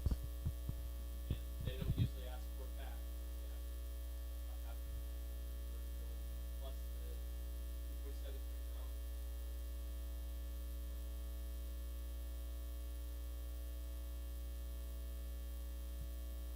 Okay. I don't know what you need on the other heads. Didn't have any major problems. It's just whether it has space or not. Yep.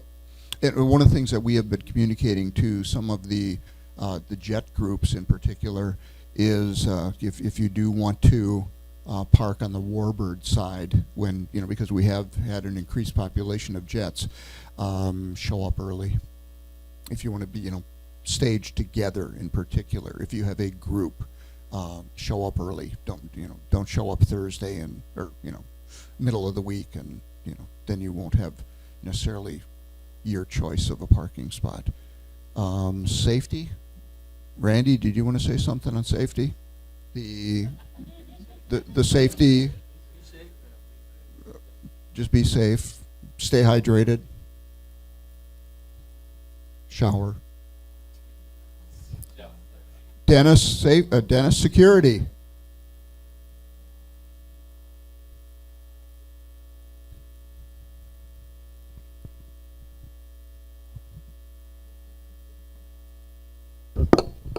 Good morning. Spoke with Denny Simpson a couple of days ago. Obviously, he's not able to make it. He's in good spirits. He's feeling good, and he just wanted to say hi to everybody. So, first thing I want to talk about is the CAPs. Oh, okay. The first thing I want to talk about the CAPs, the Civil Air Patrol Cadets. I've had a request from Major Hiller regarding us needing cadets. Okay, what she is again requesting, and it's gotten better over the years, is contact me, and I'll give you my phone number. If you need cadets for work or for anything else, I need a couple hours notice, and call me at area code 219-608-9932. 219-608-9932. If you would text me, that would probably be the best, is text me your name, the area that you're at, and briefly what you need, and then I'll get a hold of you from there. Several years ago, they were receiving requests from all different areas, so we decided that one person needed to be kind of the liaison to the CAP, and I guess I was elected to do that. Okay, so the CAP, just so you know, will be available for work the Friday before the show starts. So if you need them on Thursday, chances are we're not going to get them. Kristen, you will have them on Friday and Saturday. Okay? Yep. Right. Yeah. They're needed on the grounds. Peg, if you need them in merchandising, let me know. Okay. Like I said, text me what you need, or when you need it, things like that. They have a work crew. I'm not going to guarantee you're going to get what you want, because a lot depends on how many they have. I've not heard as far as the number of CAP kids we're going to have this year, but I don't think it's been reduced. They were hoping to increase the flights, but I have not heard from them yet. They seem to be running behind and making decisions and things like that. So hopefully here in a couple of weeks I'll hear from them. Any questions on that? Clear as mud. Good.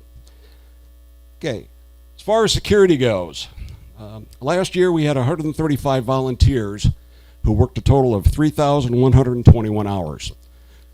We had several additional areas of responsibility from what we normally had, and we were, for the most part, able to cover all of those additional areas with the volunteers that we were able to get. Let's see. For Rhonda, if she's listening, I have additional signs ordered for you for your area, no parking.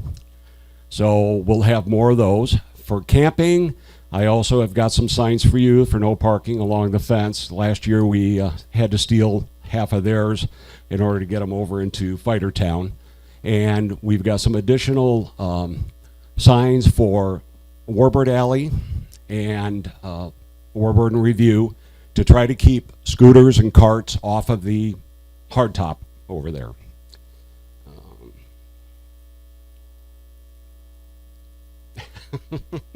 Hey, I'm thinking of her. Okay. Last year we instituted something, a cap and nap. We put a checkpoint up to try to keep vehicles from coming into our area that were not basically supposed to be in the area. It was very successful. We were able to reduce the number of vehicles that were normally on the field significantly. We are increasing the hours from that from 7 a.m. until 5 p.m. So we're doing everything we can to try to reduce the number of vehicles that are getting in the way of the aircrafts being moved and things like that. So we really appreciate your understanding and your cooperation, especially with Flightline. We're trying to do our best. We will never eliminate vehicles in there. Unfortunately, it's just not anything that's going to happen. But if we can reduce it significantly, I think that's a good start. So that's basically all I have. Does anybody have any questions for me? Great. Yeah, Ben.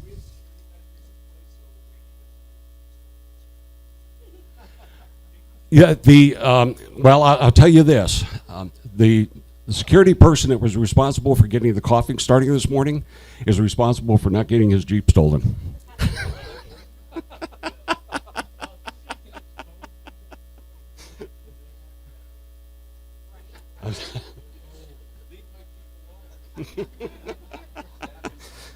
I did like the rainbow on it, though. That was nice. Yeah, John.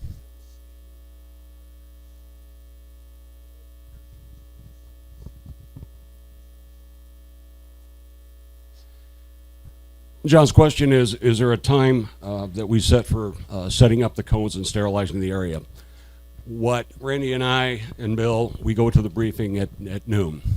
At that point, we make a decision on what's going to be, what's flying, and what sterilization we need, whether it's going to be the whole field or if it's just going to be an area. At that time, we then make a decision on what time we're going to sweep. And I can tell you, pretty much it's usually around 2 o'clock. Between 1:45 and 2 o'clock is when we do our sweep. Depending on what we have flying, that depends whether we do a full sweep back to the buildings or if Kevin sets the cones and we sweep to the cones. Pardon?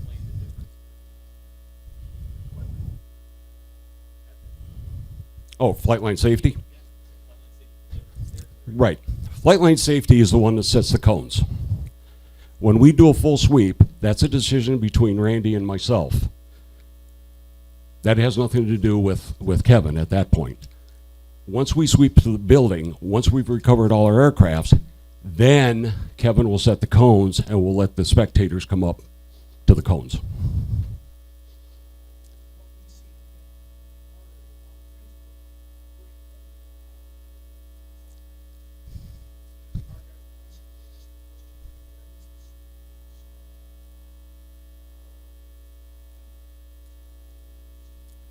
Okay, would it help if I came to you, if I found you and said, we're going to sweep at 2 o'clock? Okay, I can do that.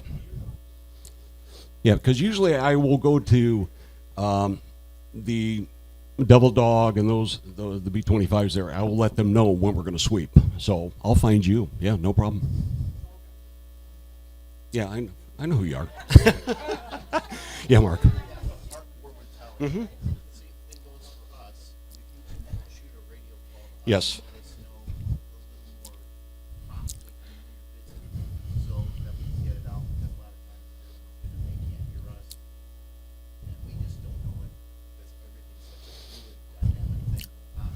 Yes, and last year we did actually start contacting the tower and letting them know, and it helped. I don't know if you can do something with the siren. Yeah. It's real dull when you get back by the point. You can't even hear it. Yep.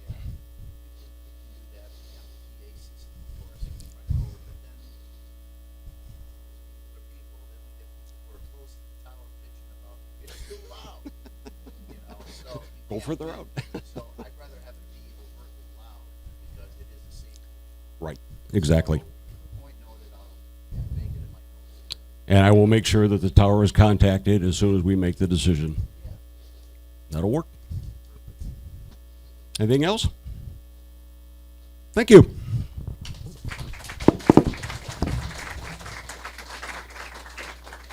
Part of the duties that security also handles are the campgrounds, and having the number of vehicles in the campgrounds and people and issues out in the campgrounds as well. So they cover all of that stuff for us. So we appreciate that. Jenny. Oh, great. Oh, good.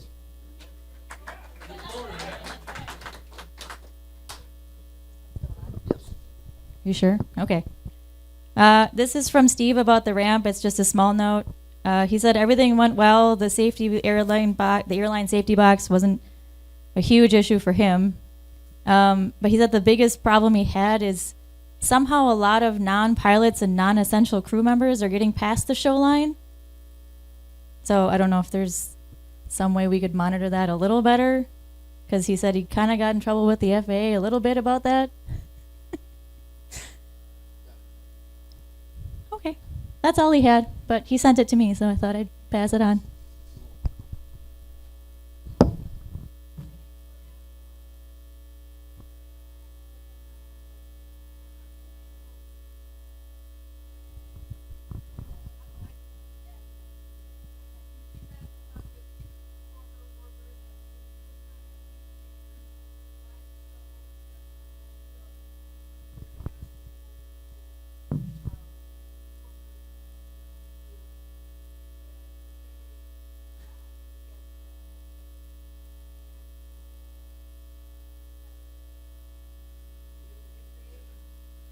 It depends on where they register. They would register as a warbird. Yeah. Yep. There you go. And there are a few of those that have aircraft that are in need of being out of the weather, etc., be it even sunshine. So, yep. And before we move, well, actually on simulators, it was a pretty good year. They had an extra simulator in there. They are contemplating a 6th simulator. And it's a phenomenal program, just really is. So, and it's executed in the Vlado Lenik Youth Education Center, and that's something else that we all need to remember, is that we need to keep thinking about our replacements, not only as volunteers, but also in the aviation community, in the Warbird community. So. Okay, before we move on to the T6 area, guess what we're going to do?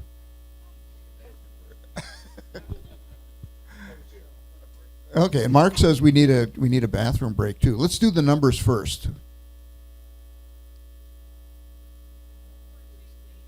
4285. 4285. 4306. All right, see, it pays to buy a few extra tickets. 4254.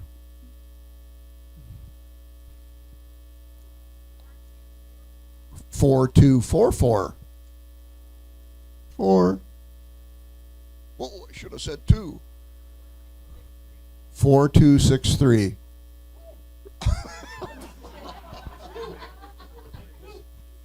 You can always tell when someone's excited about that, and it seems to be the center of the room. Okay. Another one, or that was that it? Okay. Bathroom break.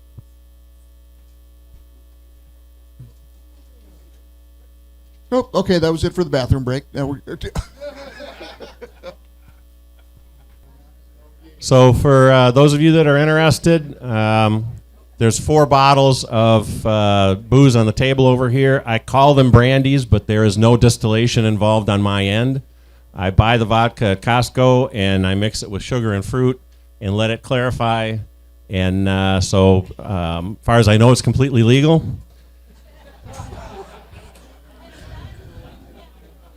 Well, I can't get any money back for it. That's the only thing. So I've had blackberry and strawberry rhubarb here in the past. There's 2 new ones. My wife and I were going through Gaze Mills last September, and the apples weren't ready, but we bought a full crate of peaches. Got them home, and they were so ripe they were going to last about 3 days, so I had no choice. I had to make brandy out of that, too.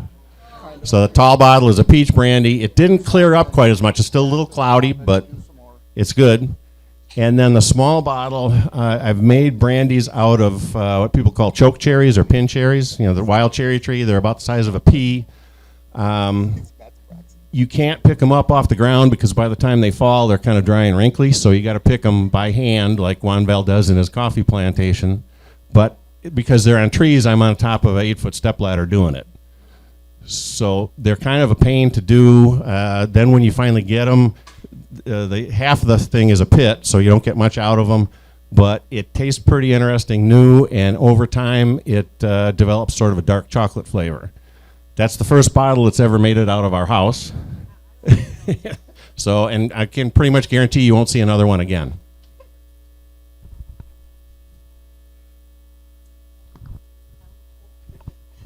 Okay, the first thing we're going to have is the blackberry brandy. Do we have an opening bid? So, $20. $30. Matt? Going once. Going to 40. Oh, $40. He's going to buy this for me. $40. Going once. Going twice. Sold. And Nora, do you want to take the money? I don't know. Do you want to? All right. Oh, Chris, I'm sorry.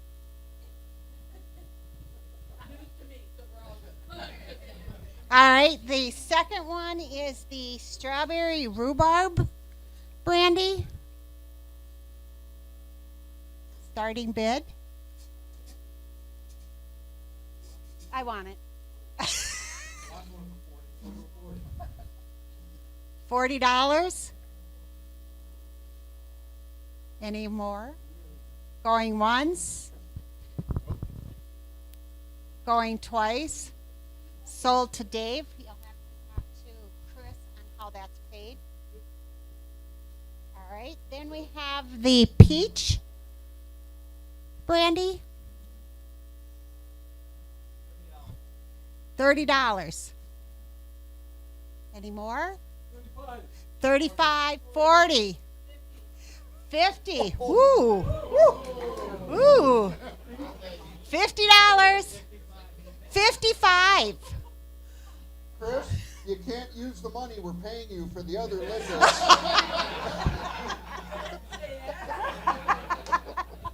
$55.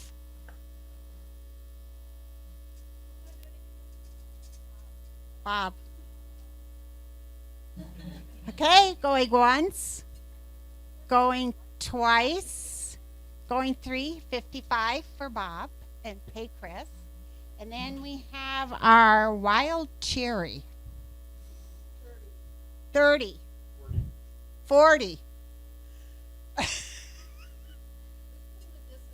This is medicinal, I was told. All medicinal. $40. 45. Any more?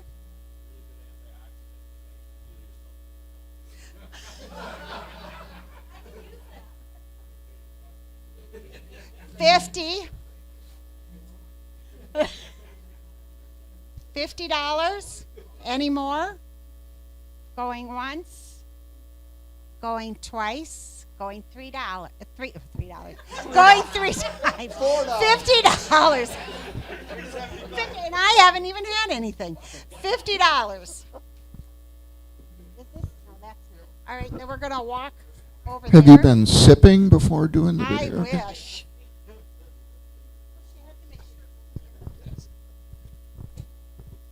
All right, I have 10 of the Warbirds Rock Your Wings t-shirts, starting bids,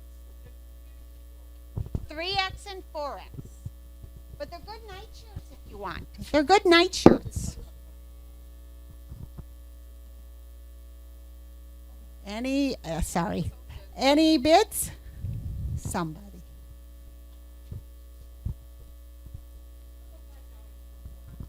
$5 for a 4X? It's sold. $10 for a 3X? Sold.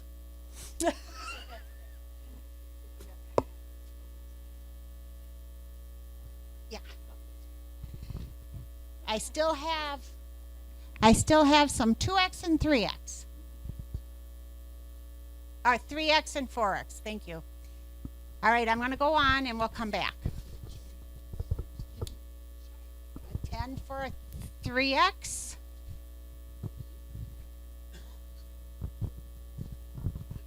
Here. I'll come back to those. Oops, I'm sorry, sir. I have an umbrella. What does it say on the umbrella? I don't know. We'll have Dave open it. Wait a minute. It's got a Warbirds logo. Warbirds in America. It's nice for in your car when you're driving. All of a sudden you get somewhere and you figured you forgot your umbrella. It's a nice one to keep in your car. That does not qualify as a canopy cover for the M715. So, $7.50. $5, anybody? $5? Oh, I got $5 in the back. Sold.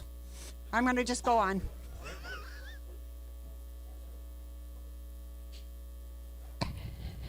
So I have Rosie the Riveter necklace.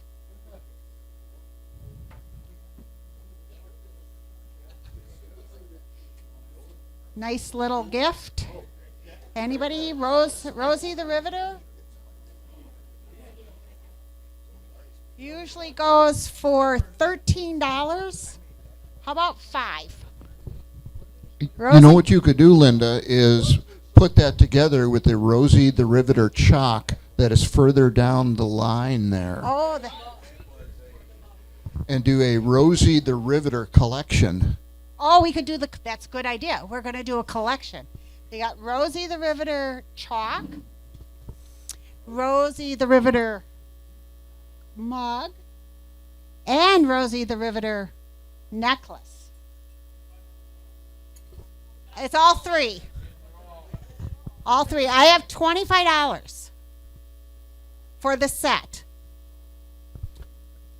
Dave Jackson is suggesting that's it really has tremendous value and could go for more, right, Dave? I think so too. They're sold for $60 at They're the sold Warbird for merchandise $60, store. so I think we have a minimum of $50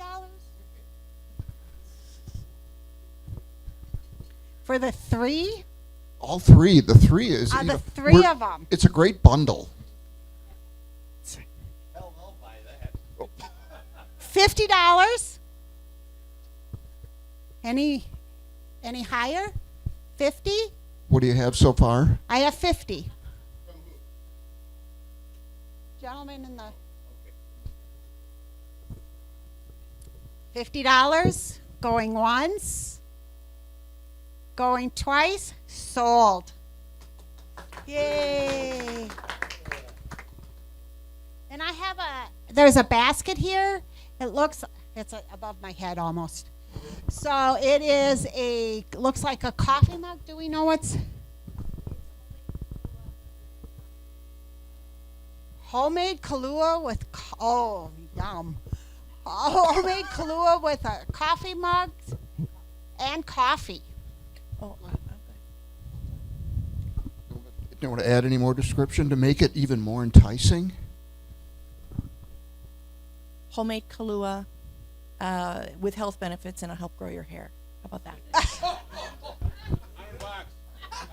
Who said $100? I heard it. I heard it. I heard 100. But I know homemade Kahlua is really, really good. You Where's cannot go Dennis wrong. Behana? Dave, can you reach? I'm not going to try to get it down. It's the whole basket. And it aids hair growth? $30. Is that a good price? 30? Oh, that's got to be Oh, look at the size of $30. that That's a bottle. lot of Kahlua. 40. $40? Any more? It's really good, and they got the mugs and coffee with it. You carry it in your mug. Nobody knows. It's just coffee. You're right. Coffee with creamer. $40. Going once. 50. Any? You want 60 with $60. Going once. Going twice. Sold. Yay. And her coffee. And her coffee. So we have a World War II aircraft puzzle, 1,000 piece. Just like a real airplane, you're right. Easier to store. Some of you may have seen this around December 26th, when fortunately my daughter and her husband were able to put that 1,000 piece puzzle together, even though they gave it to my wife and I as a Christmas gift, because they have younger eyes and they can see all the little pieces. All the pieces are back in the box, honest. It really... What a great idea, too, is you put it together, you flip it over, and you write a letter on the back, and then you mail it to someone so they have to put it together to read the letter.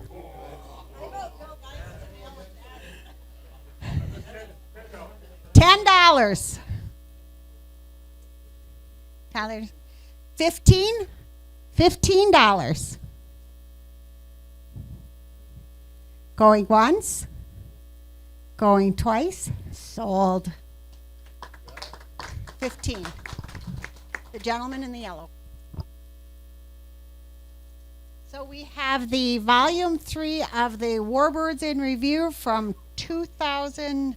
There must be 3 set. Yeah, volume 3 of the 2017 Warbirds in Review set.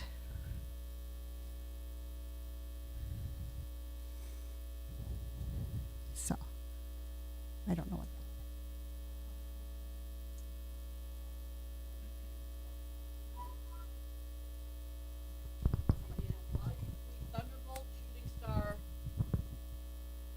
T-34 Mentor, King Cobra, 38 Talon. So it's 47 Thunderbolt, 33 Shooting Star. Speakers include Frank Borman, Jim Lovell, Joe Engel, produced by Sleeping Dog, our very own Sleeping Dog Productions, and has a sticker on the back that says 1999.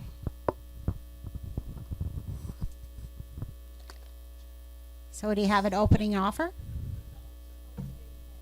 $10. $10. Sold. Going once, twice, sold. So we're going to do a couple. Oh, here is a set. It is a knife, and then we have 2 books, Code Talker and Flyboys. And you know what? We're going to put the Warbirds mug in with it so that you can have your cup of coffee. You could get it with your Kahlua and have your book and have that handy knife with it. $20. 25. 25. 30. It's good nighttime reading. Even during the day, it's starting to get warm. Sit outside. 35. 35. 40. 40. Yeah, I'm hitting for Bill. 40. Go. 45. 45. All right. 45. Going once, twice, sold. I'll just leave it there, Matt. So I have a Christmas ornament and then the Legends of the Sky playing cards. Do you want to open that? Should I do a 3 here? And a pedometer. So there's the card.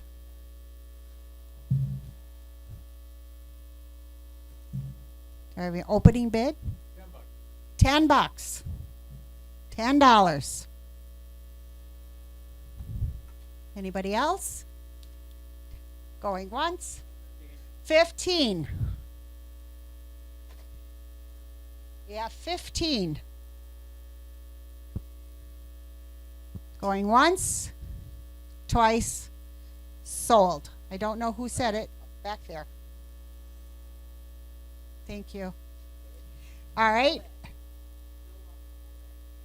Okay, we have a 4 imprint bag. We have, and inside of it is a water bottle, a speaker, wireless, a little glass case,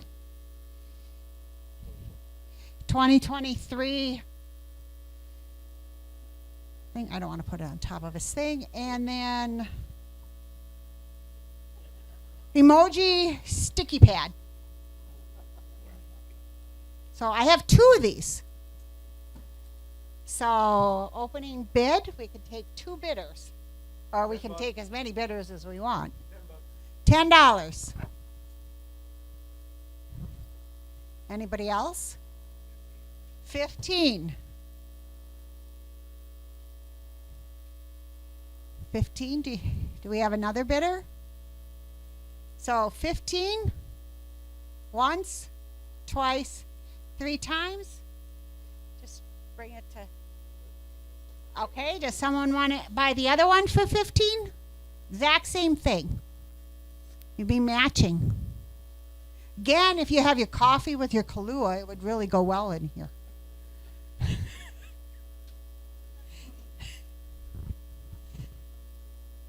Sure. Okay, 15. There you go. Sold. How about a chalk stand with Israel, and then we'll put a stand with Israel. Chalk. Starting bid 50? Is that what we? Starting bid 50.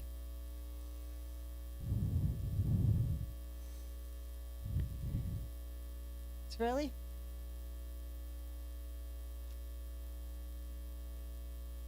It's even signed.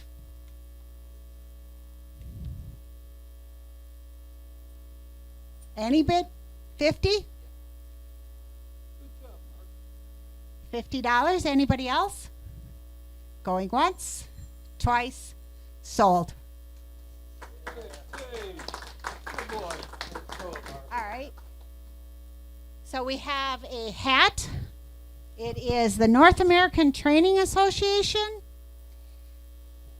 We have 4 hats, 3 NADA. Oh, they're all the same. Those are all courtesy of our friends at NADA. And So we have a black and two tan and like a little darker tan.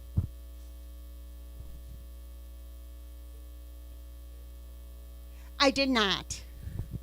So what did? Yes. $5. And for those of us who remember our good friend Chuck Marshall, Chuck was not only the treasurer for Warbirds of America, but contributed on a variety of other fronts for Warbirds, and was a significant person in the NATA organization to actually bring it back from what was a low about 6-7 years ago, and Chuck really did a lot of work on that. Okay, I'll sell each one for $10. All right, that's 2 of them. I have 2 left. You get the first choice. You get the second choice. I got 2 more. All right, you can buy 2. And then who was the other one that just said? All right, I have all 4 sold for $10 each. Give me a black one, Greg. Excuse me? He gets first choice. Yeah. There's only one black? There's only one black. Who asked? El Taco.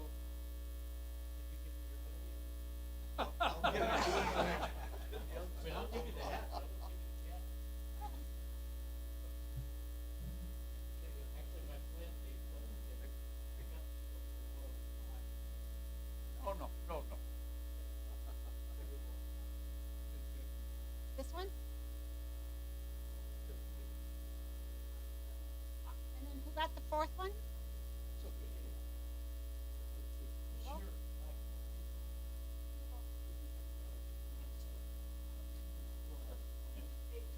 Okay. Here. All right.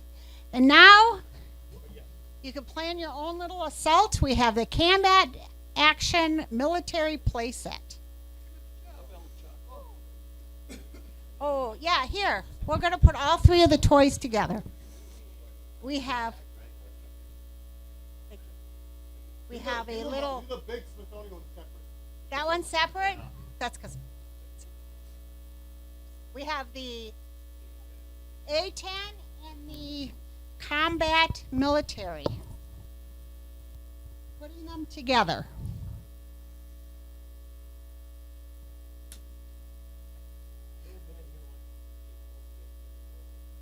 This is the Combat Action Military Playset. Toys. You can plant them all over the house inside plants. Just, bomb from the ceiling. You could have a lot of fun. You could hang them by your hanger.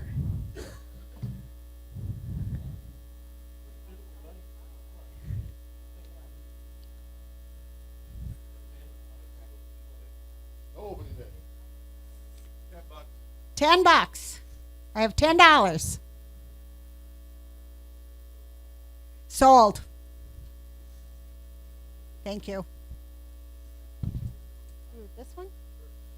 All right, then I have I am so bad. Thank you. A 51. Ooh, I almost dropped it. P51 Mustang. Yeah, she gets the money. $20. $20. Anybody else?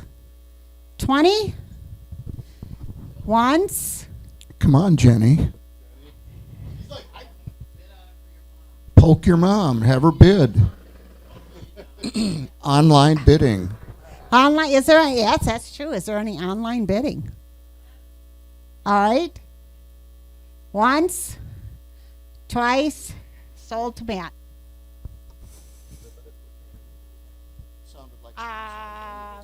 Oh, all right. Yeah. It's not staying at my house. I don't care. We'll go back to those. Tell you what, Linda? Yes? Let's let those for our lunchtime. Okay. And we can get back to our meeting because we still have a whole bunch of stuff to go through. In fact, speaking of T6s, I think Jenny's been designated to do the T6 area. That's what I heard.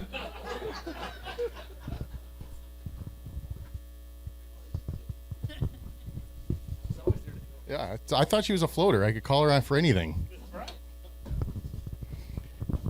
I might as well just do T6, T34s all together. I was talking to Charles a little earlier. We had a decent year. We had 52 T34s and 54 T6s.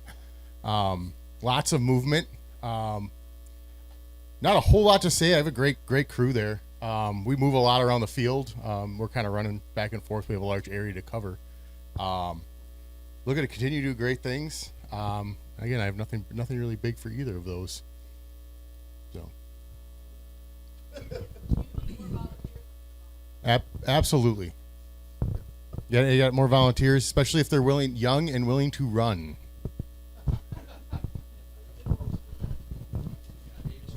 Warbird Tower.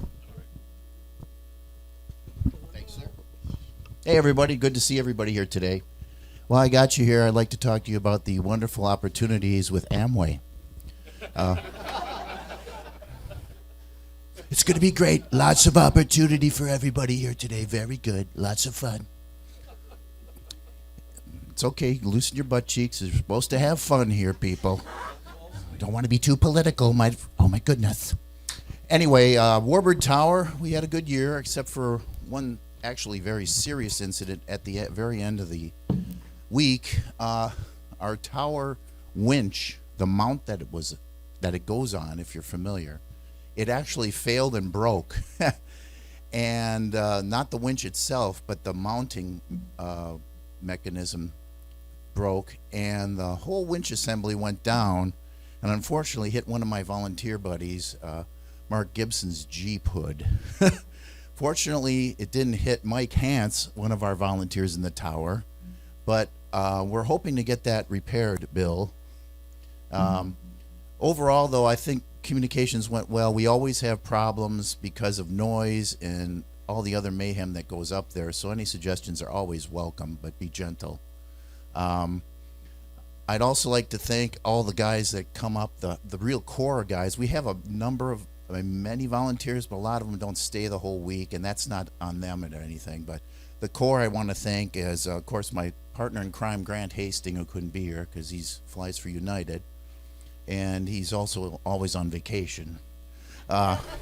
If you haven't seen him on Facebook.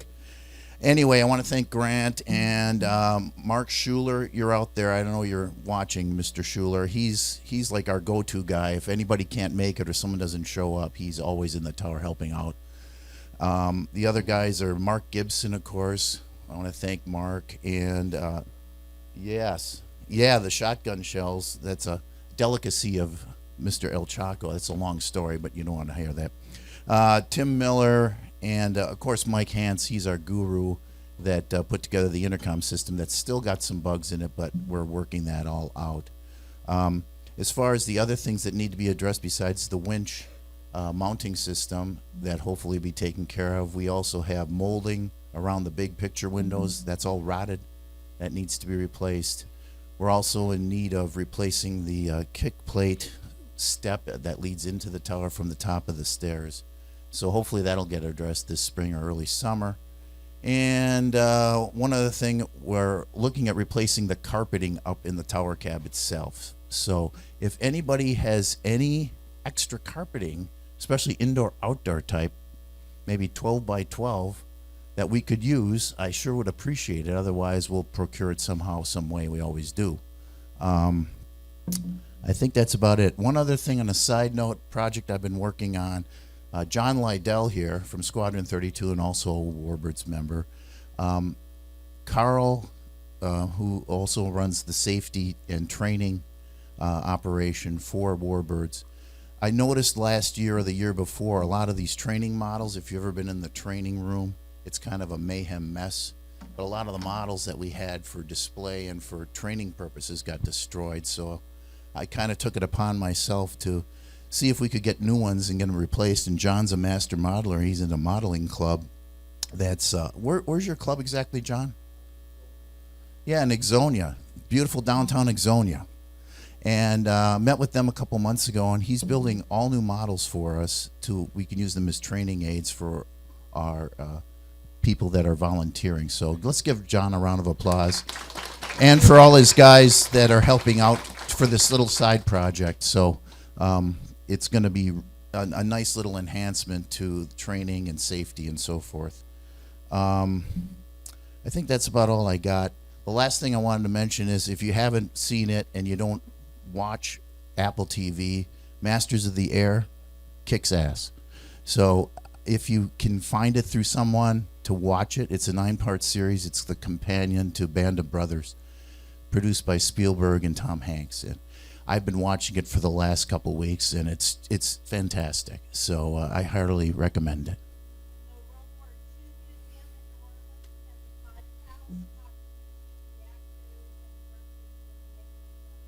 Oh, fantastic. Yeah. Yeah. And that museum, by the way, if you've never been down to New Orleans, the World War II History Museum down there is phenomenal as well. But anyway, that's all I got. Sorry I babbled too much, but yeah, what's Scott?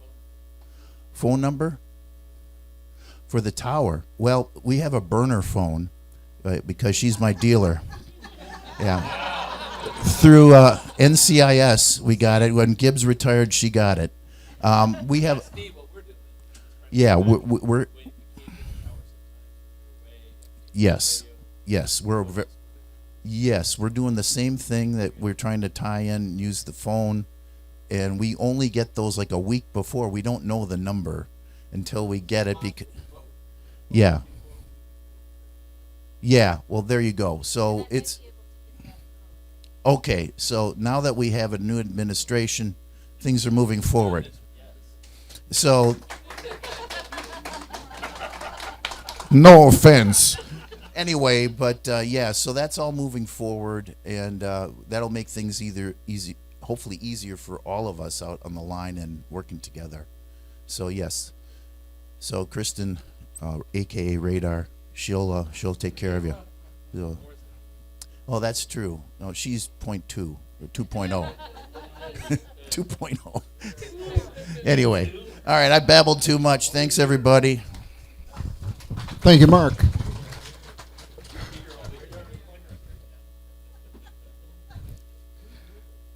In a recent article in some of the regional papers in northeast Wisconsin, there was an article about one of the airmen from the Bloody 100th who was from Manitowoc, Wisconsin, and who was actually he's not featured, but his character is reprised in the series. John, Training Command. Not much new to report, though, but we did have a really great year last year. I'm really proud of the crew. We have sorry, is that better? Okay. We have a really absolutely fantastic crew. I'm still feel like the newbie in all this group, but over the last few years we pulled together. We got about 12 people that have been very reliable, great group. We're kind of like a family now. It's kind of cool through Facebook. We're staying connected through the year, and I really love the people we work with. I think we're just really been great to be a part of it. This year I've been working on for years. the years we've been doing it, I'd like to get a walk of trainers. We'd have like sandwich boards with every trainer represented, so you can actually walk through the history of the trainer aircraft. If we actually have the planes there, then we'd put that in front of that particular aircraft. I'd like to have like a photo and a description of everything, and as you walk through, you could walk kind of like through a progression.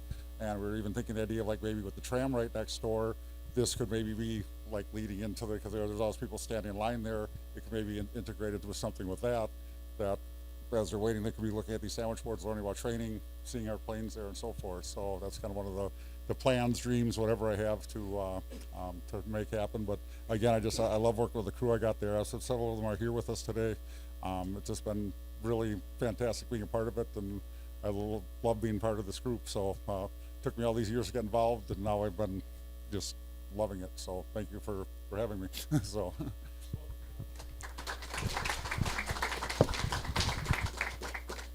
And hiding around here somewhere is Joe Gelhart to talk about trams. Did Joe run away? He was here. paging Joe Gelhar. Joe, white courtesy phone. Anyway, Joe was here earlier, and he is Victor's #1 guy on the TRAM program. The TRAM program, again, had record numbers of participation. It's an excellent program. The folks just rave about it who go on the trams, and it is greatly appreciated, and it does generate considerable interest for warbirds, and we do get quite a few members out of the effort as well. So also today there are 3 different caps that were provided by our sponsors for the trams, the Concord Battery folks, and let's see who else is back here, Tempest and Hartzell Propellers. And one of the requests that we have for the folks who do grab one of those hats, that we get a photo of the several of you together that we can pass back to the sponsors. They really appreciate that. So, and then volunteer training. I wonder who that is. Oh, question in the back. Oh, hi, Jenny.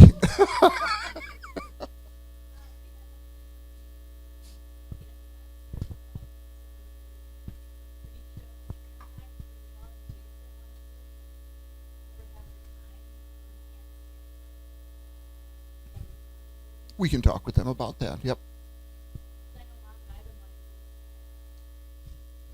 So you're not familiar with the Warbird area? Okay. Okay. Carl, you need to have a little chat with Jenny.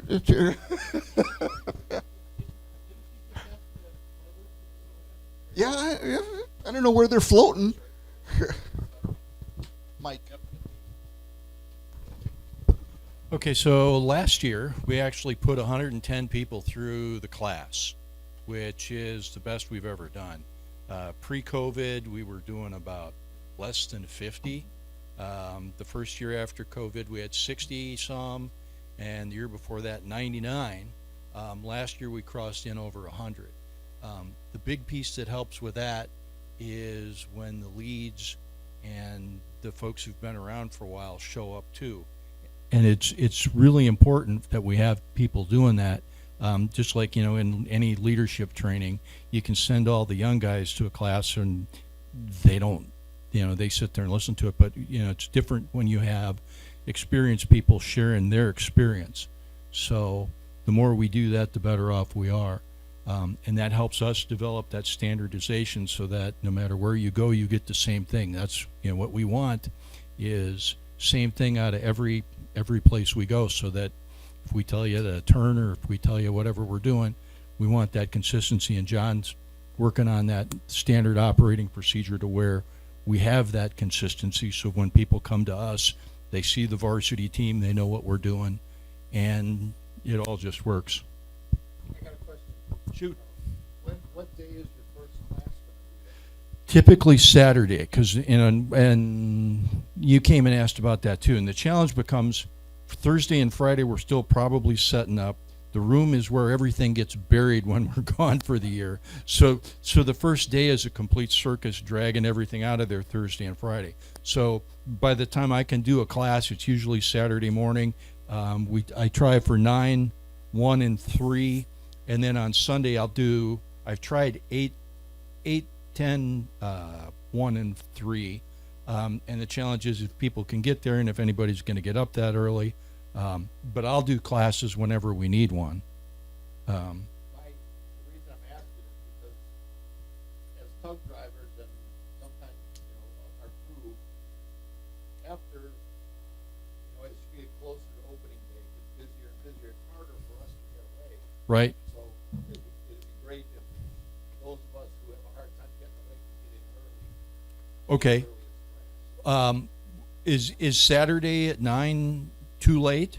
How about Thursday? Well, see, the problem is Thursday the room is literally buried in chocks and canopies and all the junk. Just let us know when the earliest class is. Right. I would want to get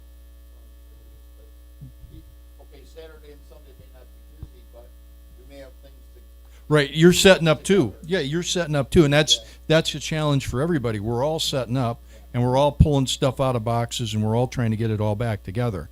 And yeah, and that's the balancing act. But the challenge becomes, finding a way to make that time happen. But yeah, I'll do one whenever, and I could do one after. If we want to do one at 7 o'clock at night, but I haven't had anybody ever want to show up that late. So, This is every year. If we were there last year, we're there this year again. Every year we do this. Right. Okay, if you would do an evening class, I'd do an evening class. We can do one Saturday night or Sunday night, whichever works. Because our best bet is to knock those out early, because that way, we've all been gone for a year, or we're all dusty. This isn't our normal day job, and so that whole point of we all just sit around and kind of think about it and get our heads back into the race, so that when the airplanes show up, we're not going, oh gosh, I should have done that as the airplane went past you.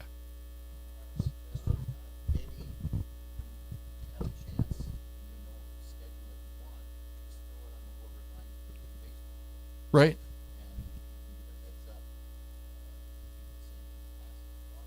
Mm-hmm. Yeah, so we typically post a schedule. It's over by the flatline trailer. It's on the door. It's over in the food shack. So there's a bunch of places it is. But we could take a look at if people would like to do a Saturday, and so here's a question. If you want to do one, after hours instead of during working hours, 6 o'clock, 7 o'clock. I mean, how late do we want to go? Because part of it's a balancing act with supper, and then the other thing is we don't want to be there till midnight, and the ending of the air show. So if we want to do a night one, I'm open to suggestions.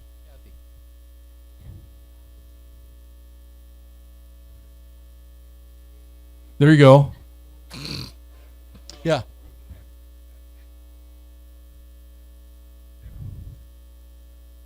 Okay. So we can,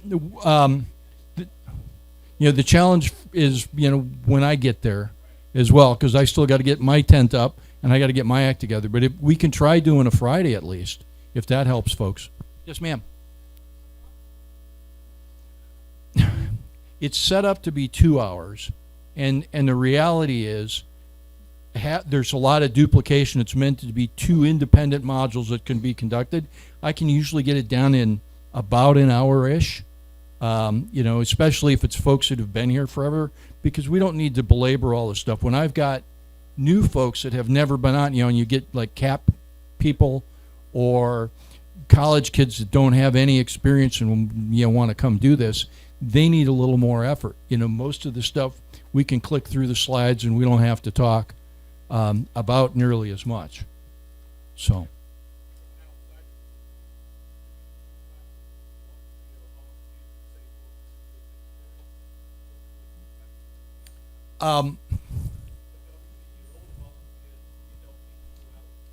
Right, we don't, and so but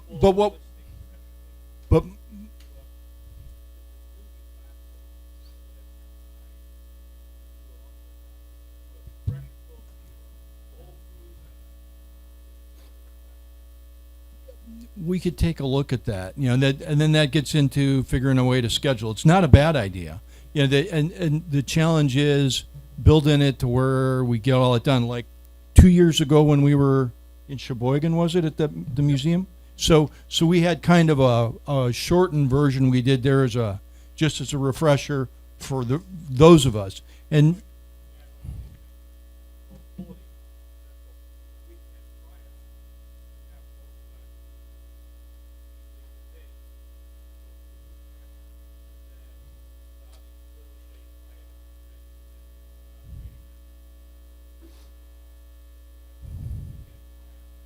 right.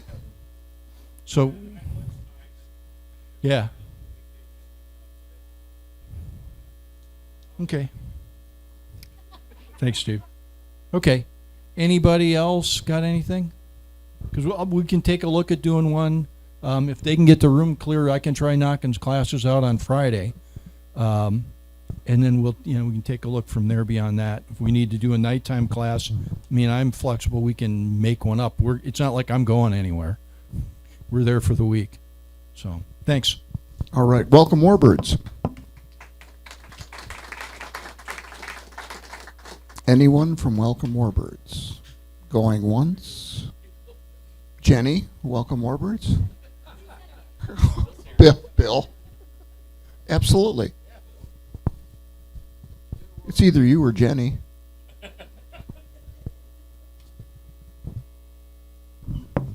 All right, I'm Bill Crable. I've been a volunteer with Welcome Warbirds about 6 years. I'm just strictly a volunteer. Our shirts say "Don't yell at us," which is nice. I guess in general we have about 6 carts. I don't know how many of you are familiar with the Welcome. Okay, some not, some are. We try to get out there to most of the aircraft that are called to. Don't always make it to all of them, but I would appreciate some feedback. If let us know if we're doing pretty good or we're really missing it or anything like that. Now, one thing for the Veterans Parade, all of the carts are taken for the veterans to go down the runway. So if any planes need to be checked in for a chit card at that time, probably not going to happen. But at this time, any questions at all? Yes.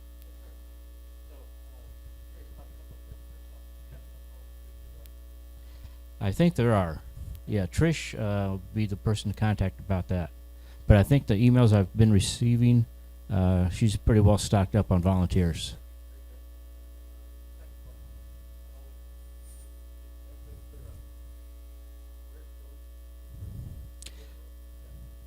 Well, no, that's a good question too, because there's been a little bit of variation. Sometimes we're told we're not supposed to cross a certain line, and other times, well, why aren't we out there? I'm not real clear on that exactly. I guess we do need to have, any cart that's out there needs to have the light on. And Scott can address this too a little bit for clarity. I think that's the main thing.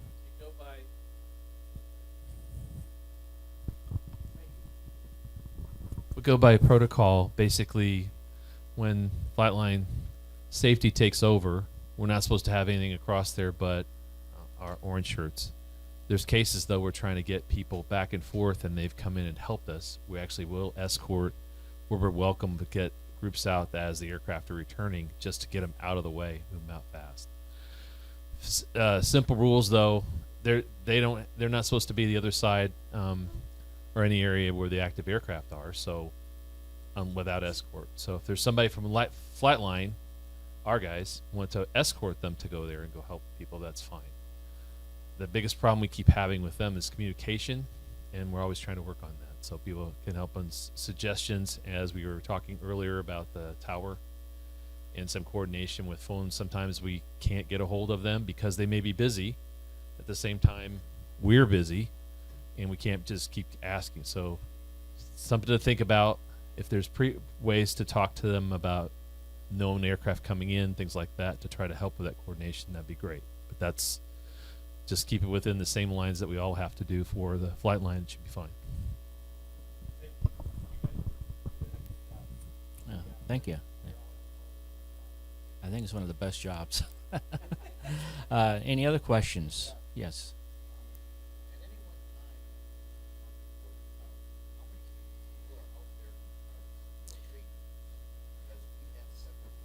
Yes, right. Okay.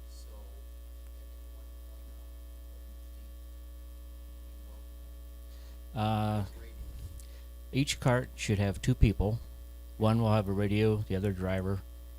So yeah, each cart has a radio. And then we have the base in our building. And so you can either call, I think a lot of times you guys will call for either cart or actually directly to base, which is just across the road. Yeah. Okay. We try to get there. I know there's times when a lot of us are out and taking care of somebody, just don't make it. Okay. Okay, yeah, it'd be fine. Any other questions? Yes. When a plane arrives, are you guys notified by somebody automatically that a plane arrived? Or the plane notifying you? Sometimes we'll be looking out and seeing when they're taxiing in.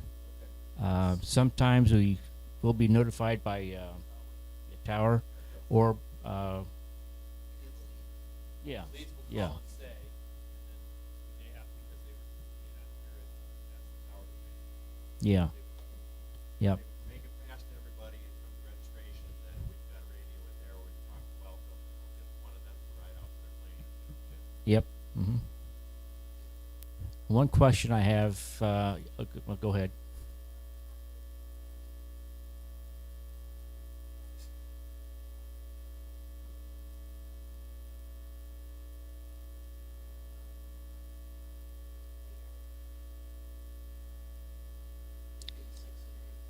Right, yes.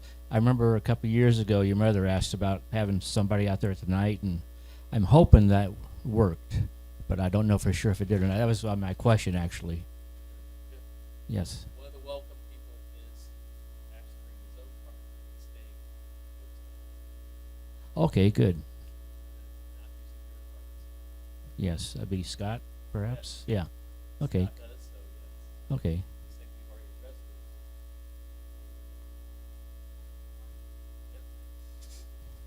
it. That's good. Yep. Hopefully we can do that better if we need to. So that'd be good. Any other questions? Nope. Okay, I think that's it. Warbird in review, Warbird Alley. Okay, thanks. We had a pretty outstanding year last year with some of the aircraft rarity and storytelling last year, and we definitely have Scott and Kyle Guyette to thank for all of that programming. Started the week off with a little bit of confusion. Everybody kept asking, where's the Connie? And I had to ask Bolin or Lockheed. But we got through it. We're looking forward to a really good year. I think most of the issues have been addressed. Dennis, you guys keep getting better and better about the cart situation. It has never been better clearing people with the amount of hot starts we had on the alley last year. I think the biggest issue is just cars coming in from Papa. That's where they tend to sneak in. So I think we've gotten better with all of that. And outside of that, we just keep looking to improve on what we can put out there. A lot of people want to know, can you fit the Constellation? So, you know, Bill will be talking about that next year. Yeah. Oh, it'll fit once. Yeah.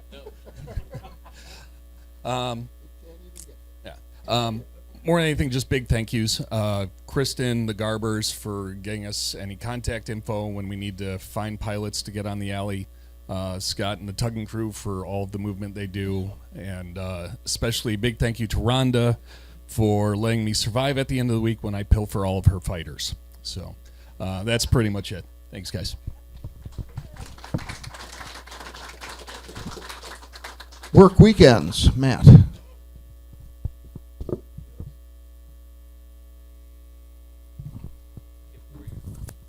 Yeah, we can work. No, I just wanted to, I was talking to a couple of the guys. I want to make it out there and known.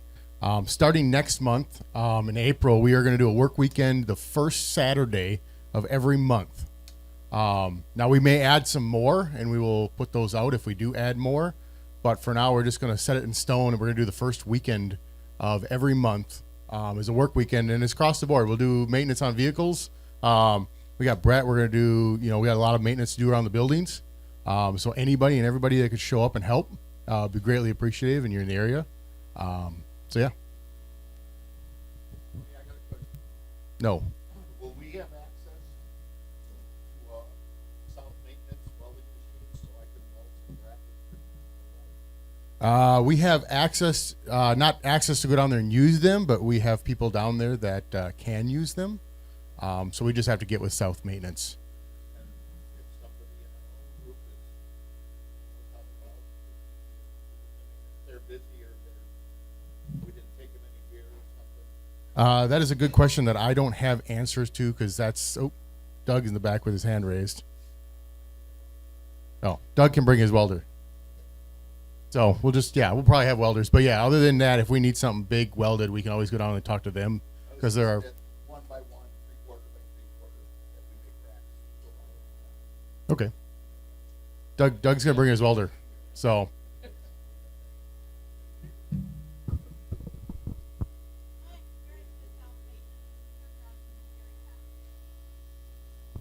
yeah, I mean, South Maintenance does a great job in helping us out. We just got to communicate with them and what we want, and they helped us out. They helped us build a couple tow bars last year, which turned out awesome.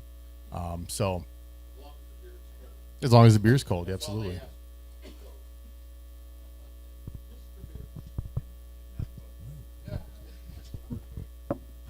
And before we move on to AirVenture 24, let's give some more stuff away.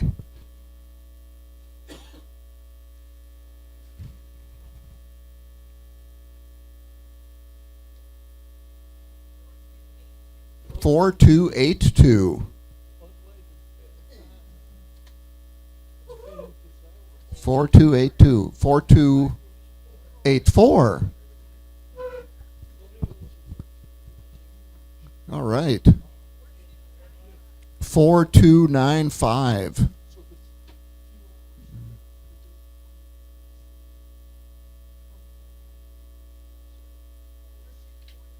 4240.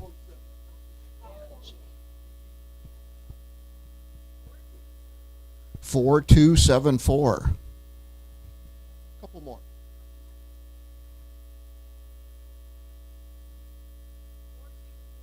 4241.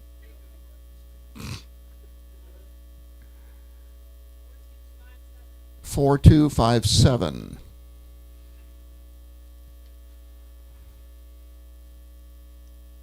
Kim, go 4385. Kim, you had wanted to bring up something earlier?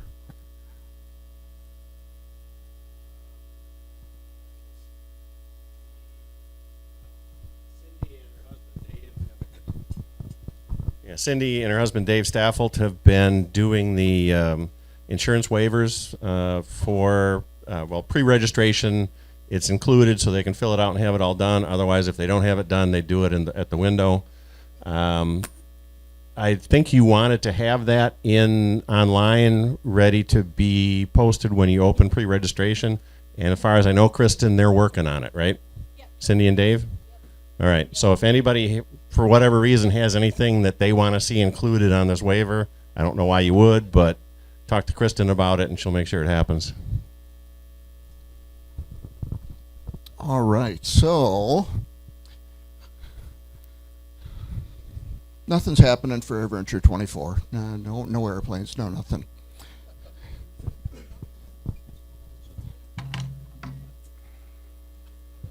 Oh, yep, he had to put his old guy glasses on. Highlights for AirVenture 24 are the 80th anniversary of D-Day. So bombers, and transports, we may see some extra C-47s coming in after the Normandy adventure. This is the 100th anniversary of the Royal Canadian Air Force. The Snowbird Jet demo team will be there all week. We will again have night shows, and we will have a visit by the Italian jet team. So let's see. Monday, Dick and Bert Rutan are to celebrate the 50th anniversary of their Canard concept planes. Tuesday and Wednesday will be the 80th D-Day days. There will be a C-47 parachute drop to open the show and a variety of D-Day planes on the plaza, etc. Tuesday is Innovation Day for aircraft designs. Also Tuesday is when the Italian jet team will arrive in late morning. They'll participate in some flying about, etc., but they are not doing a formal show as they are actually at the Milwaukee Waterfront Air Show. Wednesday is Women's Venture. Thursday is the celebration for the 100th anniversary of the Canadian Air Force. The Snowbird team will arrive on Wednesday, and some of their planes will be parking up at the terminal. Some of their planes will be parking in a foreign area at the south end of the field that starts with a V. And one of the reasons for them doing that is they want to camp under the wing of their planes, which is actually kind of cool, rather than coming in as a bunch of prima donnas going, where's my hotel room? And where's my rental car? No, they're going to be with their airplane. So it's actually pretty cool on their part. Thursday through Sunday is the United States Air Force Material Command aircraft being highlighted on the plaza and in the shows. And that will include some displays of research type of aircraft and test pilot school aircraft. All week long, there will be NASA aircraft on display. There will be a series of F-35s engaged in displays during the week. Let's see what else. Let me back up to Tuesday. Sorry, Tuesday through Thursday will also be the F-22 demo. The F-16 demo team will be there all week and will also participate in the Heritage Flight program. Wednesday and Saturday night shows. The flight line for the night shows is not changing, by the way. And during the week, the flight line is not changing, not moving back to the speaker line until possibly the weekend. More on that later, but that is the information we have at this time, is that it may move back for the weekend. The night shows will also have drone shows, which will be even more drones and a more elaborate display, along with a fireworks show on those evenings. Oh, a note, prior to the event on July 15 through 18 is the Republican National Convention in Milwaukee. There is a 30-mile TFR around downtown Milwaukee. So for any early arrivals on those days, they may be rerouted or whatever to get around that. The NOTAM will make a note of that. There's a little change in the ultralight strip at the south end of the field. And whereas in the past you see some of our carts or some of our vehicles with a area pass on it that said A, B, C, D, or E, well, they're now changing that to 1, 2, 3, 4, and 5. So, whatever. It absolutely will. Yep. There you go.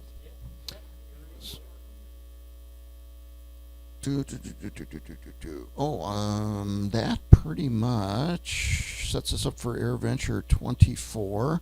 From my understanding and talking with Rick Siegfried for Warbirds, our show days and the amount of time during each day will pretty much mirror 2023. So that is the latest on AirVenture 24.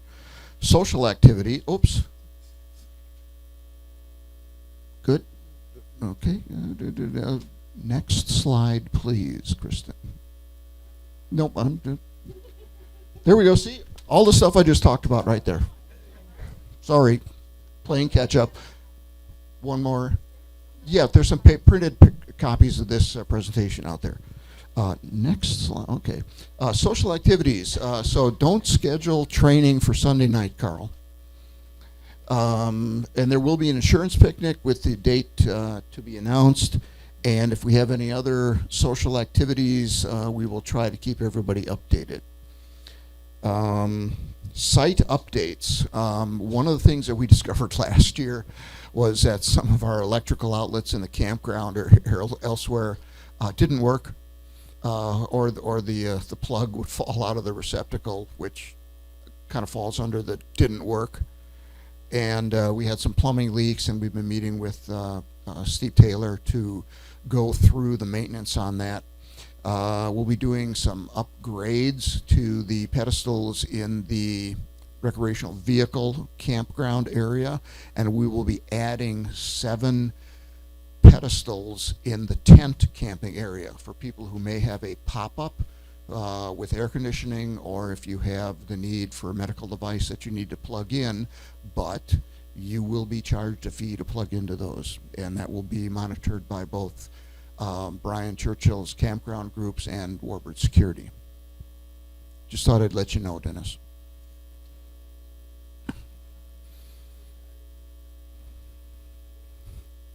We are also looking at down the road, and it wouldn't be until maybe next year, where currently there is a tent where there's a lot of picnics that go on and some evening parties. We may transform that into an actual building out there, which would do a couple things. It would be a little better shelter from any of the weather, but also in the off season it would increase our storage area. Let's see. That's music on hold. We are also looking at possibly replacing the Welcome Warbird building, just because when you walk into the building, the door doesn't open all the way anymore, and you can walk uphill and downhill inside the building. And those Welcome Warbird people whine about that. I just, it's always about Welcome Warbirds. Okay. Let's see what's on next. Okay. What else? And now, volunteer membership. It's real interesting. We've done a study over the past few years as far as how many of our volunteers are members. And there's definitely some things that we have to take a look at in there. But there's some of our volunteers who are not members. And being a member of Warbirds of America is not an expensive proposition. So we definitely, absolutely encourage all of our volunteers to be members. And we are initiating a bit of an incentive program for the volunteers in particular during AirVenture, so that they can have a little better shopping experience at the merchandise building, a little greater increase there. But you also, throughout the year, there are various benefits to being a Warbird member. And it looks a lot like what's up on the screen right now. So it really is worthwhile. It's a inexpensive proposition. If the other thing about being a Warbird member is you do need to be an EAA member.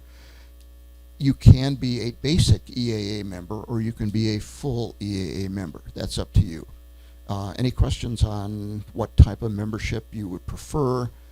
You can check with Nora or Kristen. Nora in particular came to us from membership and is very fluent in how to help make sure that you become a member. One slide. The previous slide. It's $5. I'll make it 8. Okay. Go ahead. Kristen, go back. Let's see. You got another $10. Okay. Yes, you can also do a family membership. And a lifetime membership, true. And if you buy a lifetime membership for Warbirds, yes, you also need to buy an EAA lifetime membership as well. So, there. But how long does a lifetime membership last? The lifetime of the owner. Yes. It's not transferable. But, and you can also gift memberships. I bought my daughter an annual membership and added the extra $10 for her husband and our 2 granddaughters. So that's an easy gift to make. One of the things that we discovered when we just did the raw numbers is that slightly under 50% of our volunteers are Warbird members.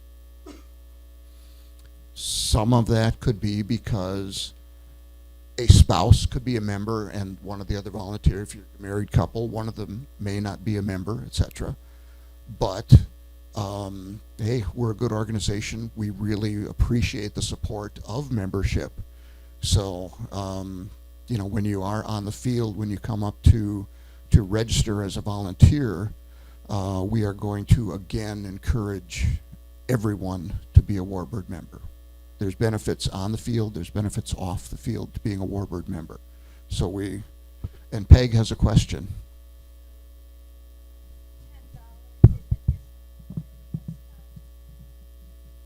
Correct, that's a family membership.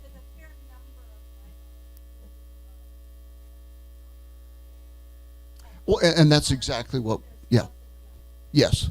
So if the spouse is not a member and the primary member wants to pop for the $10, that would be wonderful. Because then they also get a membership card. And yeah, it bumps up our numbers.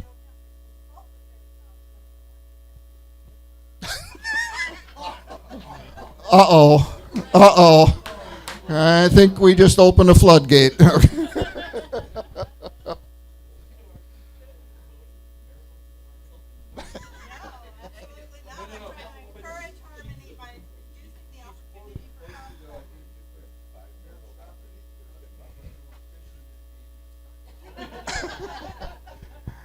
So, and now, without further ado, would like to have John Clough come up and do his SOP presentation, please.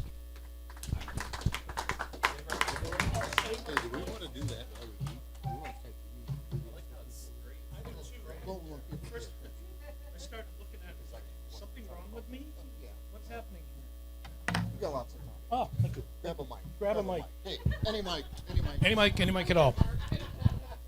Okay, so welcome back. And of course, it's great to be doing this right in front of lunchtime. I know everybody's sort of hypoglycemic right now and waiting for something to eat, me being one of them. All right. Oh, so I have to speak slowly. Thank you. So can you do that for me throughout the day? All right. So this is not sort of a review of what Bombers and Transports is doing, or Smoke Oil for that matter, with SOP. It's a general discussion of what SOPs are, why they're important, how to do them, and a sort of an appeal from me. If your organization wants to have one, I will help you do it. And as a plans and ops guy, and that's what I spent the majority of my professional life doing, was plans and operations. It's like, look, we don't do anything without a plan. And if we're doing it without a plan to fail. And a lot of things that we've been involved with, not only in Warbirds, but in lives other than that, some of them kind of fall into that critical thing of, I can't afford to mess this up. And that's what the takeaway from right away, the lesson from that is, I can't afford to fail at this. I need it to be right. I need everybody to understand what it is that we're doing. We have some unique things that we have to train for, and I just can't go on faith that that's happening by people watching other people, knowing full well that, first of all, people only do well what they are trained well to do, and what the way things are identified, that yes, this is important, this is really important, this is super important, and this we don't necessarily need to pay all that much attention to. So that's what the drive about this is.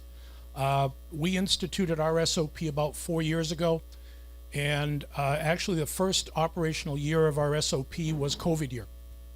And it couldn't have happened at a better time, because we knew that we were going to lose a year and we were going to lose a lot of institutional knowledge. So having an SOP in place kind of helped us. So basically, we basically dry ran Oshkosh with the SOP. We're in our third or fourth iteration of it. But I want to talk to you about SOPs, what they are, what they're not, and how this could be of benefit to you if you choose to write one. Okay, so what's an SOP? We're just basically going to get some general questions here that we'll answer on each of the subsequent slides. What's an SOP? And hey, don't we have one? Do I need a different one? What should I cover in mine? And a general discussion of final tips and takeaways. Yes, ma'am? Oh, okay. All right. How's this? How am I doing? Okay. I know. I'll just keep moving back and forth. Do you want me to lay on the ground? At my age and physical condition, if I lay on the ground, I may not be getting up off the ground. Anyway, okay, so we're going to talk about these real quickly, and next slide, please. Okay, so an SOP in general, this is what it is. I'm not going to read it to you, but it's just basically a schoolhouse description of what an SOP is and why. It's like, look, we want people to do things. We need to describe exactly what those things are. And because people have an opportunity to sit down and read things, we're going to do it in writing. If you tell me what it is you want me to do, I can almost guarantee you 5 minutes later, I'm going to ask the guy next to you, what did he say? Put it on a piece of paper, write it down. And lastly, what are we looking to do? Back plumb, please? I can do this all day, Kristen. This is the basic thing. Okay. We're looking to achieve some uniform behavior. We go to places, we work as a team. It's always great to have individual efforts, but we need to work as a team, and you never should be able to stand back from an operation going, this is great. What's he doing? We don't want that. We really want to work as a team and achieve a team effort, and to do that, we need to really have a plan on how that's going to work. Look at anything that involves a team, baseball, football, operating theater, you name it. Everybody has to work as a team or you don't get what you want. So, next slide. Thank you. All right. Don't we have an SOP? Yes, we certainly do have an SOP, the Orange Book. It has evolved over time. Carl has been meticulous in the effort that he's made to include things that weren't there last year, year before that, et cetera, et cetera. This continues to evolve, and it's good. It should. We've got about 400 people on the line, handling about 400 airplanes over about 10 days. So there are some things out there that have to be codified. It has to be written down. Where do I go, right? What are the basics? What do I have to know to do this? The issue with the Orange Book is for all of the lines, if you will, or the tower, or food service, or welcome warbirds, or anything like that. It's not specific to your individual need and your individual operations. So we've got something that's real general, but not something that's specific to the point that it really works for you. And that's no cut on the thing. It's just we have too many people doing too many things. But the SOP, the Flight Ops SOP, is a really good place to start. It may not cover what you know as normal operations. We'll talk about a little bit about normal operations. What we do out there, although 90% of the time you might consider that what we're doing is normal, those operations can be incredibly complicated. But because we do them so often, they're normal. Okay? We don't do a lot of things that are just simple. There's a lot of moving parts to everything, especially when most of those moving parts involve things up in front that spin or things in the back that eject all kind of high velocity output. All right? Whenever you put people involved in that, nothing we do is really normal. Well, excuse me, what we do might be normal, but it's all complicated and it all has outcomes. And sometimes the outcomes may not be what you want. And it doesn't improve our ability to plan and execute abnormal operations. We do some abnormal. I look back in my tenure in bombers and transports, and one of the abnormal things that we did that really stands out to me and a lot of people is putting 12 B-25s on the Warbird and review pad under power. Okay? That is not something that you plan to do every day. And what I mean as an abnormal is that's one of those things that you look at every piece part of it and everybody has the freedom to say, nope, not going to do that. And that's exactly what happened. And we sat around as a group talking about how we were going to do this, and there was a lot of, I'm not comfortable with that. Nope, not going to happen. Make me comfortable with that. So we basically had a council of colonels, if you will, and dissected that right down to the point when we shut down engines on how this was going to work. And at any time, if you weren't happy, we were stopping. And that was it. And it was going to come down to yes, we can or no, we can't. And fortunately, we came up with a lot of ways because yes, we can. But we didn't just decide, yeah, we're just going to do this. Nope, didn't happen that way. But if you can't do your normal operations, you can't do abnormals. You just can't. You just don't have the background to it. And that's how basically doing B-25s on a pad, engines running on load, became, okay, we can do this safely.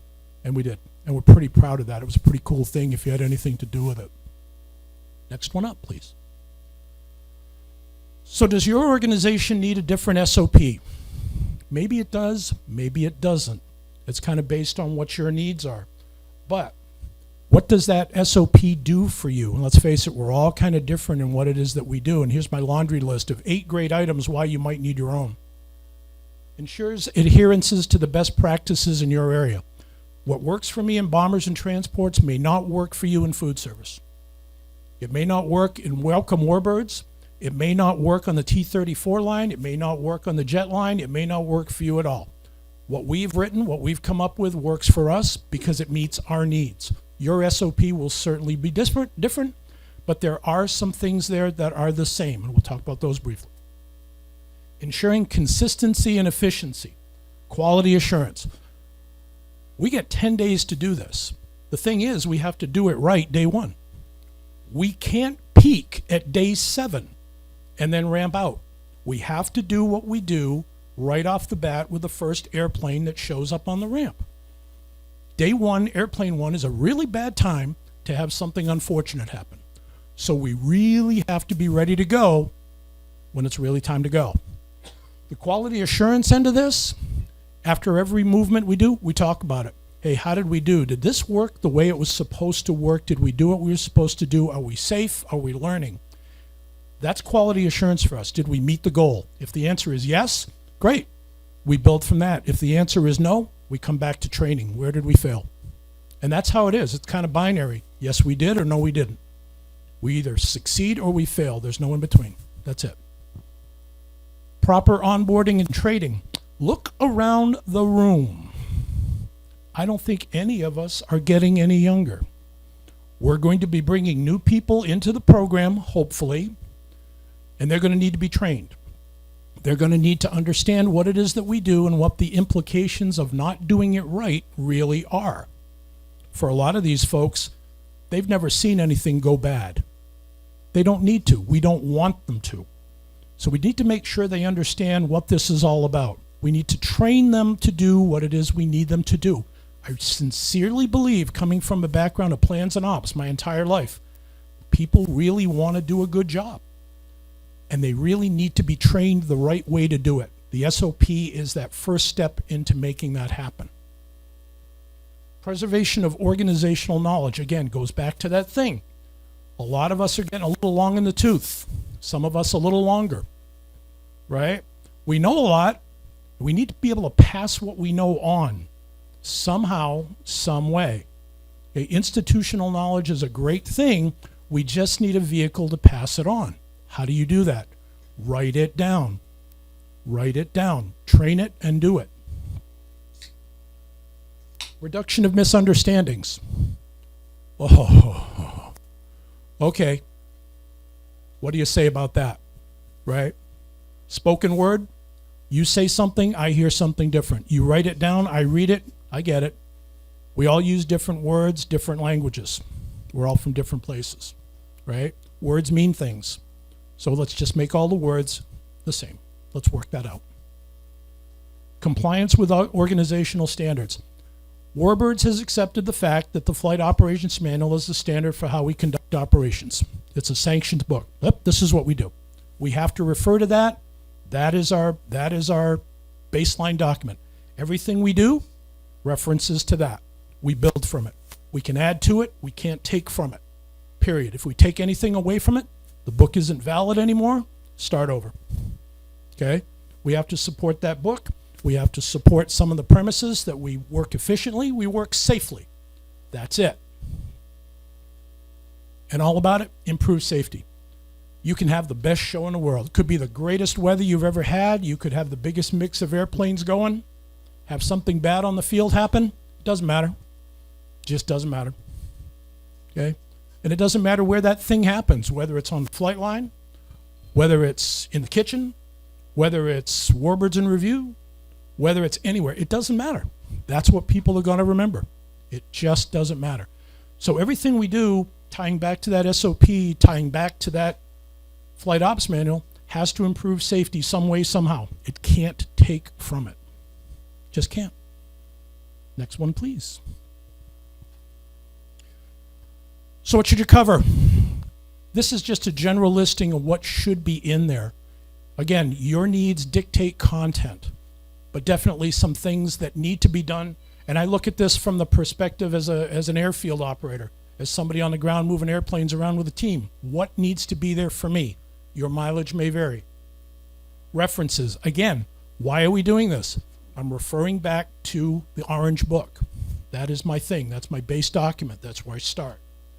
What's the purpose of it? Am I trying to improve efficiency? Am I trying to feed 400 people a day? Am I trying to move 300 airplanes over a period of a week? Maybe in some cases 5 or 6 movements per plane per day? What am I trying to do? What is my mission? If you look at Scott Baer, he's got a very, very broad mission. His mission is different than mine. It's different than yours. It's different than you guys. He's got a different mission. We all have different missions, but we have to be able to identify what those things are. What does this mean to me? General statement of what that mission is. Be clear about that. Here's what we do. We tow planes. Okay. We tow planes and we support these people on demand.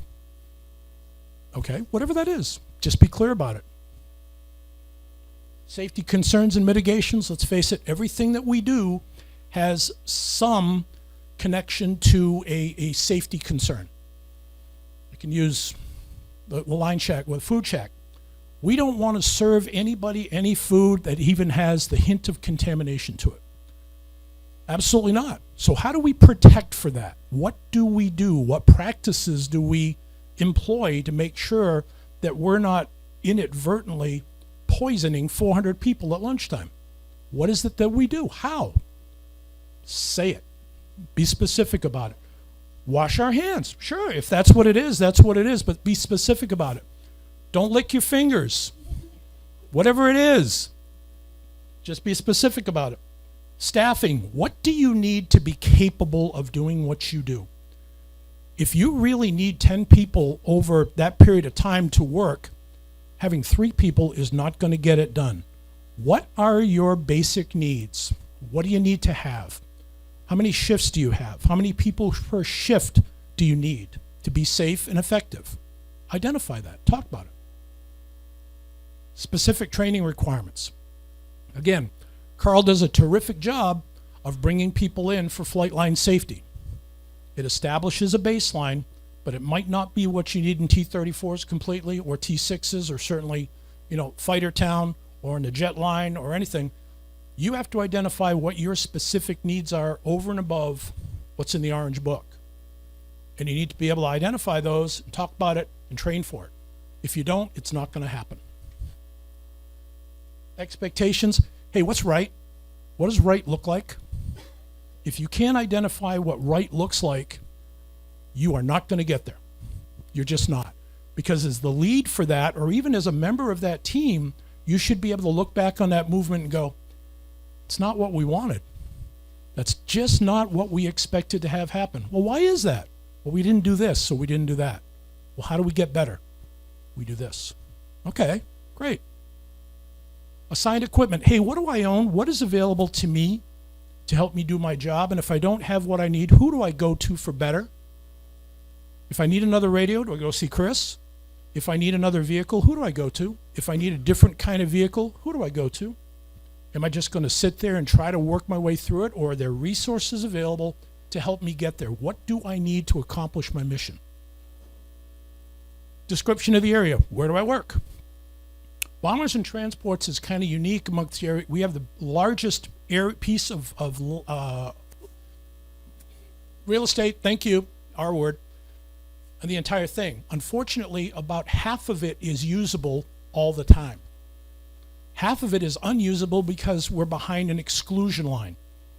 You have to know what that is and what the ramifications are of that, right? So have a good situational awareness of, hey, what's out there for me to use? We talk a lot in our area about, hey, where we're going to put people.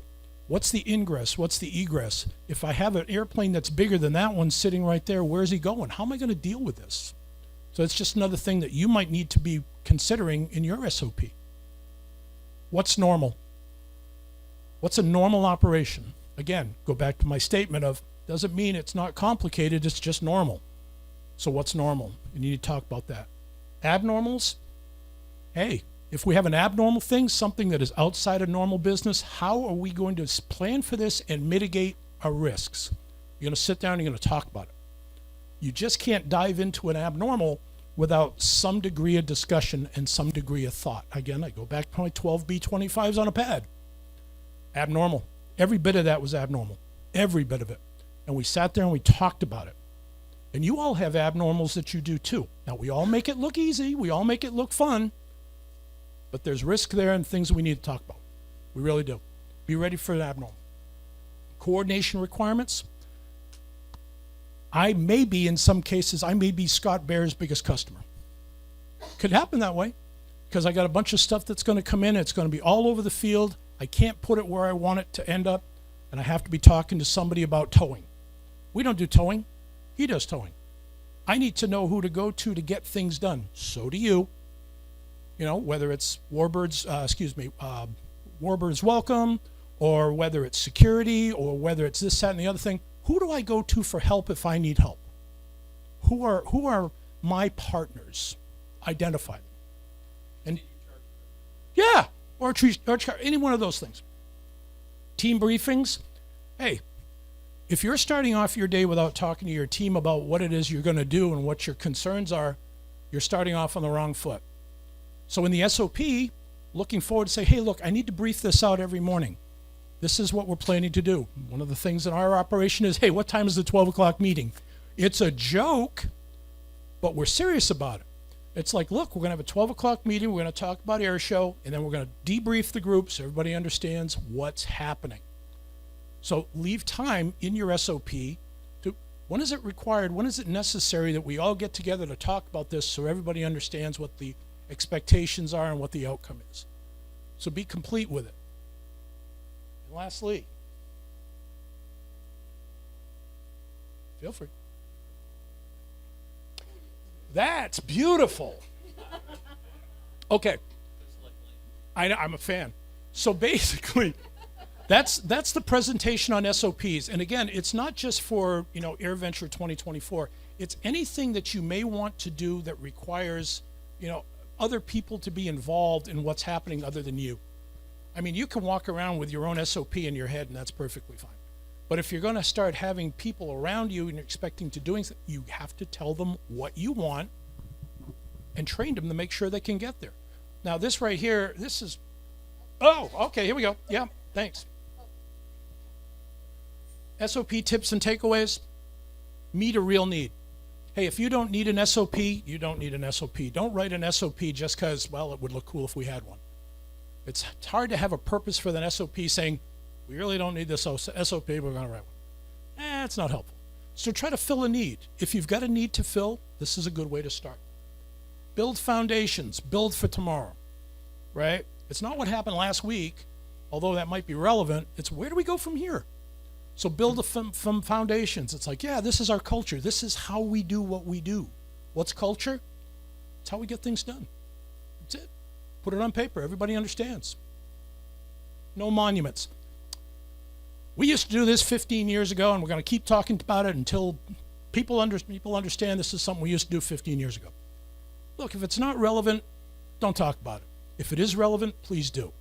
I'm not saying don't learn from lessons, but there are some lessons that you just don't need to be reminded of. But if it's relevant, do it. Again, going back to my favorite thing, food shack. There may be a point in time if we have some sort of issue with people getting sick because of a hygiene thing. Hey, that's going to be part of our process forever, and it needs to be. But if it doesn't need to be, it doesn't need to be. Train like you write. You can sit down and write a really terrific SOP, and you have absolutely no intention of using it. Don't do that to yourself, right? This goes back to this one, meet a real need. If I have to sit down and write it about how we're going to train to work, do it that way. Just like this. Work like you train. I give you a piece of paper, we train towards that, and we do something completely different. Nope. You just failed. Get buy-in. Some of the best ideas you're going to get for your SOP, if you choose to do one, are going to come from the people who actually do the work. Right, Matt? Absolutely. Absolutely. Great ideas come from anywhere. Use them. Use them for what they are. They're help. Every time you go out and do something, you're going to learn something new. We learn something new every day. Don't be afraid to amend your SOP. It's a living document. I'm on revision 4. Look for ideas. Ideas come from great places, and it might not just be your team. You might get all kinds of great ideas that say, hey, I really like what you're doing. Maybe you want to consider this. Some of the best ideas that we got of our SOP came from our floaters. Just out of nowhere. Hey, maybe you want to think about this. Yeah, maybe we do. Normal ops are complicated, regardless. The only reason they're normal is they happen a lot. Doesn't mean they're not complicated. They are. Address them. Abnormals are just that. If you're doing things that are abnormal, take the time to review what it is you're looking to do and acknowledge that this is not a normal thing. Hey, if we're tasked with an abnormal procedure, here's what we're going to do. We're going to clearly define what it is, and we're going to look at resources, and we're going to talk about it. Make that part of your process, regardless of what it is. Make room to mitigate. Sometimes I think we all get kind of fixated on what does this look like when I'm done. Sometimes it's easy to, forest for the trees. Look for the safety impact for any of this stuff. It can come from anywhere. And if you identify something that needs some safety concern, take some time to figure out how it is you're going to work through that problem. Just don't look for that end game. It's like, work it out, soup to nuts. Hey, I'm going to do this, but I need to do that. Okay, so you might have subtasks within that SOP that need to be addressed. And lastly, what are we really looking to do? We're trying to improve the effectivity and the efficiency of our group, and we're trying to make our team strong. That's how we're making to do it. Because the folks that are going to do this next, the next lead, the next orange shirt guy or girl, it's going to be from the people that are moving airplanes around now as a worker bee. We want to make them strong. We want to teach them what it is they need to do while they're in the process of doing it. So when it comes time for them to pick up, and kind of wear that orange shirt or whatever it is they're going to do, they're ready to do it. They're not surprised. And that's what I have for you. Back here, going forward a little bit, I guess. Not that one. The next one up. Anyway, what you saw there, that's the one. That's the one right there. Go. All right. So this is the SOP that's evolved over the last 4 years for bombers and transports. It's available to you if you want to see what it is. And again, it's written for a specific, line of business. All of the stuff that I showed you is basically represented in that SOP, and some other things that are really specific. Your mileage may vary. What your needs are may be a little bit different. But I tried to address as much as I could in ours, and I keep saying me, but again, it was a group effort. I mean, there's bits of everybody in that document. And that's what it is. And there will be again for 2024, and same thing with smoke oil. So smoke oil is going to have their own SOP. It's similar to this, but it's identifying what those requirements are, what those expectations are, who do we talk to for help, and what do we want it to look like when it's done? We need to answer those questions. So this is available to you, I think, Kristen. People have access to this. Okay, so if you're interested in looking at an SOP for whatever reason to take something from or just laugh at, it's available to you. Okay, yeah, Kristen will provide it to you. And if you're looking for help in writing your own SOP, I'm there for you. I'm easy to find. Okay, and I will help you do it, and we'll work through it ahead of this next deal. Does anybody have any questions at all? Yes, ma'am. I will have to pass that along to Mr. Guys. One of the reasons that we asked John to do this was because of our emphasis on succession planning. And we may know our areas right, left, up, and down every one of our people in our area may know what to do right, left, up, and down, because we have been doing it forever. Thank you. That's the kind way of saying it. There's a vicious rumor out there that some of you are aging.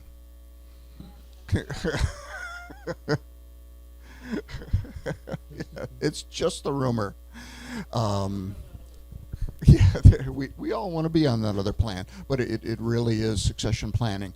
We need to have something ready to hand off to basically the next generation of us when we aren't going to be able to do this anymore.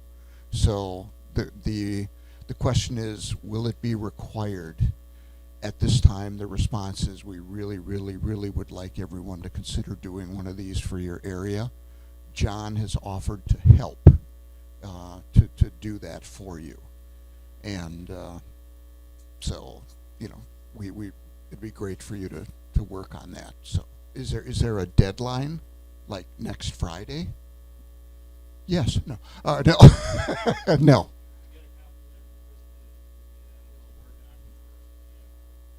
We can, yeah, we can get it from Kristen.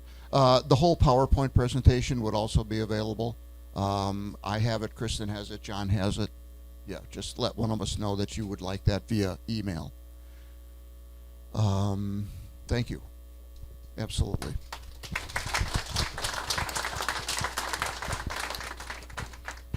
And before we mash, Kristen, any word on lunch yet? Give a little more time. Lunch is good to go.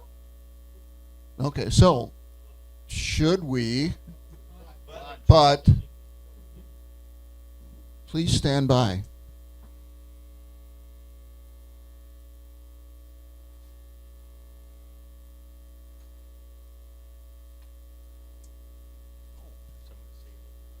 Oh, gotcha. Well, so do we want, well, first off, Chris, do you have time to wait until after lunch, or do you need to do your, okay. So we can do Chris's presentation. Should we do it after lunch or during lunch? We can do that during lunch. Okay, so I will hand the mic before we do any more auctioning or giveaways or door prizes. Tim has a few words for us. Yeah, but the people offline can't hear you. Well, they can't. Oh, that's true. Blake's challenge. You're all in luck. Our squadron doesn't have challenge. So what we do, if you're a squadron member, for $10 a piece. If you're not a squadron member, then 15, or you get two of them for 25. If you're not a squadron member. So if you want to save a little money, you can also help other squadrons too. How much is it to join? Huh? How much is it to join? I don't know. I'm not a member of this person.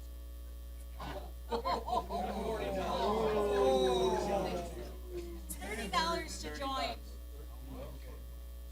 25. Yeah. I just gave a bunch of money and said I'm a part of this. And our signature scores there on the back of the coin, and then in front of the coin is our patch, our logo. It will be available if anybody's interested. The samples up here by the booth, you can see them as you come through. Okay, They gotta be as much as they do at Air Frankfurt, but we're trying to make it a little more. and before lunch, let's do 10 numbers. Oh. Oh.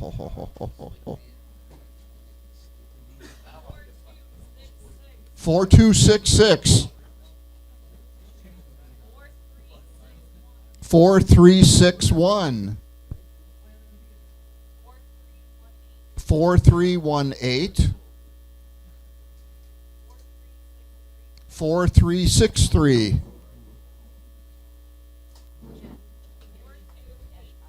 4286. 4289. 4317. 4381. See, I'm mixing up the numbers to confuse them. 4316. 4268. All right.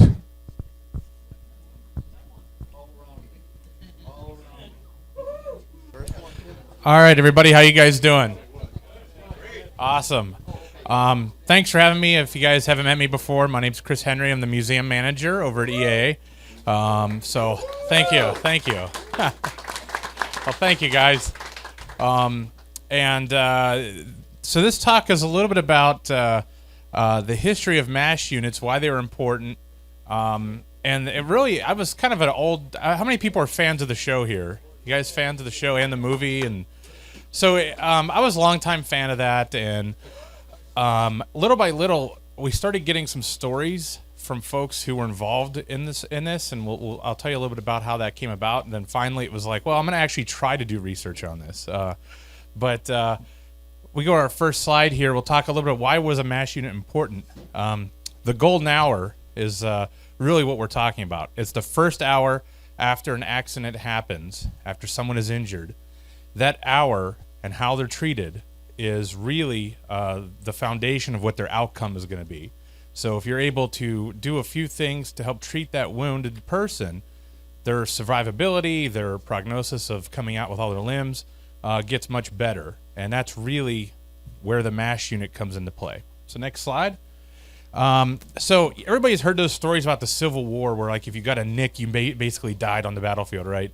But really, I mean, no joke, if you were wounded during the Civil War, your chance of surviving that wound on the battlefield was about 30%. I mean, so not really great. During World War I, the French started using the ambulance. They were the first ones to do it. And quickly after that, you can almost see it almost looks like a MASH unit, but it's not quite. It was just an ambulance service that they started during that First World War. The United States saw this and quickly started as well. On the next slide, you can see the American Expeditionary Force Mobile Hospital Number 1. That's a mouthful. But that is the first American ambulances to go onto the battlefield. What they were actually able to find was that using ambulances to get people to hospitals quicker got their survivability rate up to about 50%.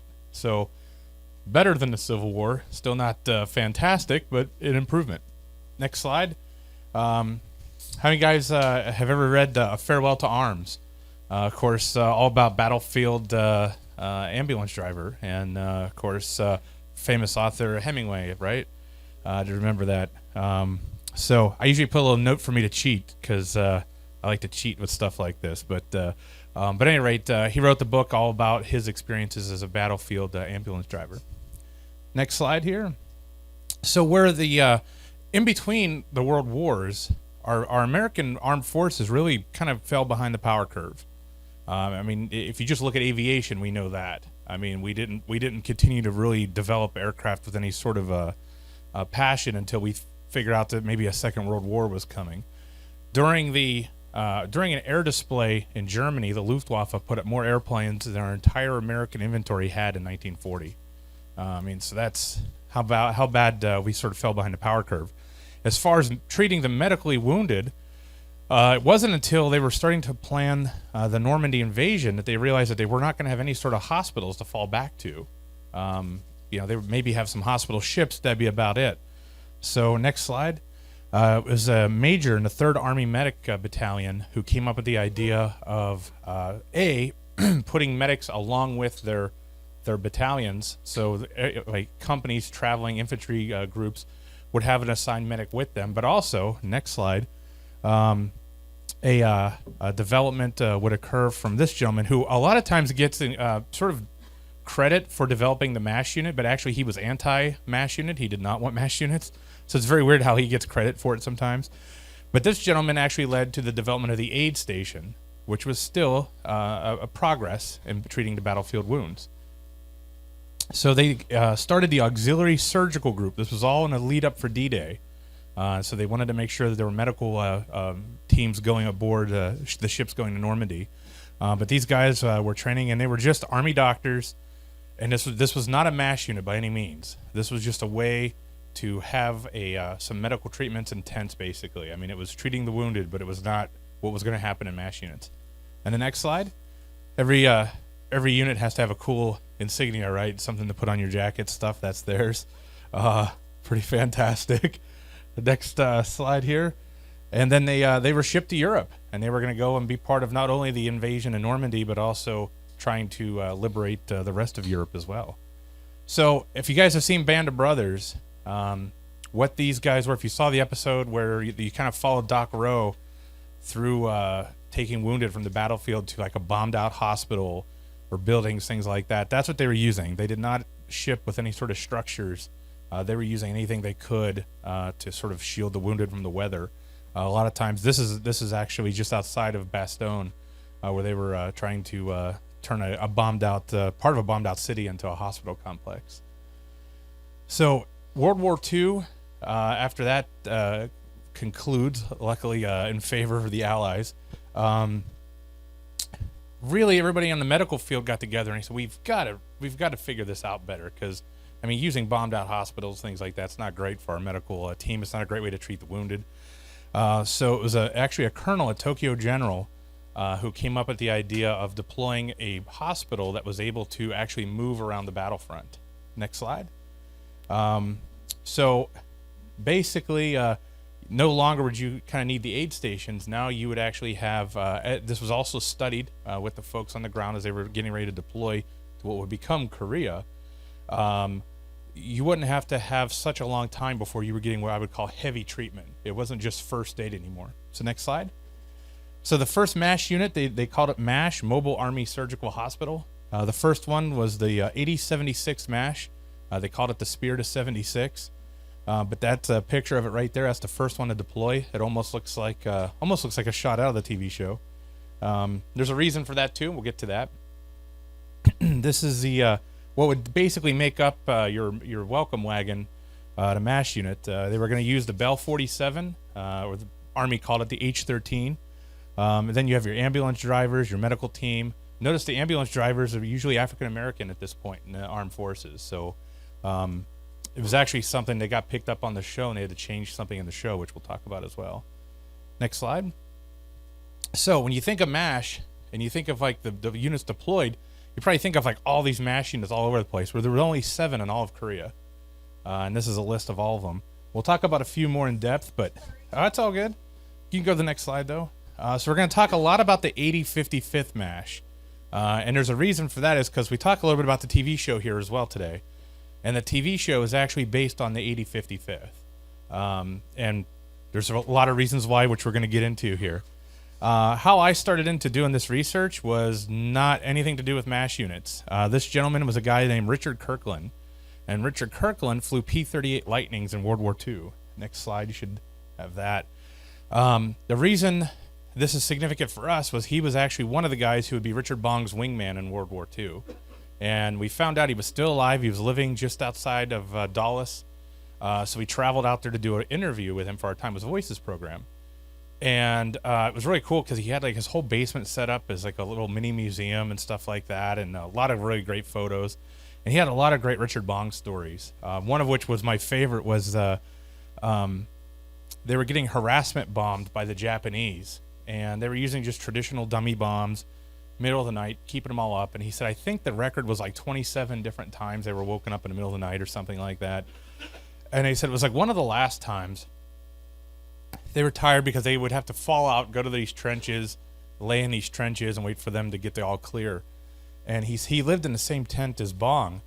And he said, the last time we get this siren, he goes, I get to go up, and he said, I tapped Bong on the shoulder, and I said, you coming? And he said, the damn Japs can't hit anything anyway. I'm staying here and sleeping.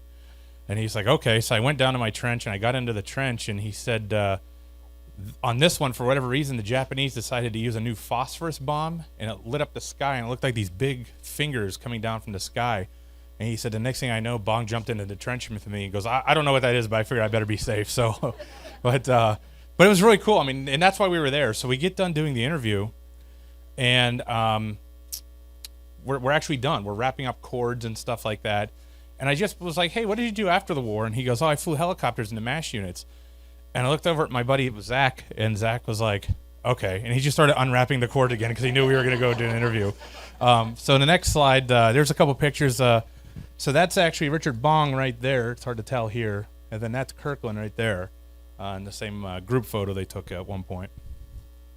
So how he ended up flying helicopters into MASH units was the war ends, and he was a high time 38 pilot. He flew P-40s, P-47s, and P-38s, and he got accepted to do to go to jet fighter training to fly the F-86 Sabre. He was pretty stoked about that, and while he's in training, a helicopter, which was it was a new technology really for Korea, comes into their base. And he was like, I just never saw one, and I thought it was kind of cool, and I wanted to go check it out. And the pilot said, I have to do one more flight today. Do you want to come with me?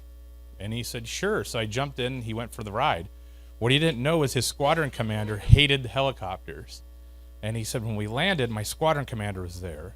And he says, if you like helicopters so much, I'll fix it so that that's all you fly. And he transferred him out of the fighter squadron unit into a helicopter unit. So he actually originally transferred to a Air Force helicopter squadron, the 5th Rescue Squadron, and that's where he had to go do his training and then eventually check out in the helicopter. This is the helicopter, one of the helicopters he would use. He flew 2 different types. I think because of the TV show, we always think of just the Bell, but there was a Sikorsky that they use as well.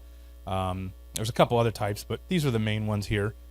And then there's of course the H-13 or Bell 47, depending on how you know it. This is not a picture of the TV show, which a lot of this I'll have to do. That is the 8055th MASH. Why? So I talk a lot about, and really the point of this is how good was the show, and how accurate was the show, and why is this show important, alongside of the stories of the real folks that were there. And I think the real thing is, I think for us, we're all educated on history and aviation, but I think a lot of people, the only reason they know Korea existed was because MASH was sort of piped into their TV show or TV set every week. There's a lot of folks that just don't know about Korea, so it's kind of important that got told. We'll talk more about the importance and accuracy of the story, though. There's Kirkland on his first deployment with his group. Those are the pilots that would make up the squadron in the 5th Rescue that he was going to be in. So we'll go back one slide. I'll tell you a funny story is he said, I was really ready for all this training when I got in country and these navigations and maps. And he says, I get there and they said, tomorrow is going to be your first flight in combat. And he said, okay.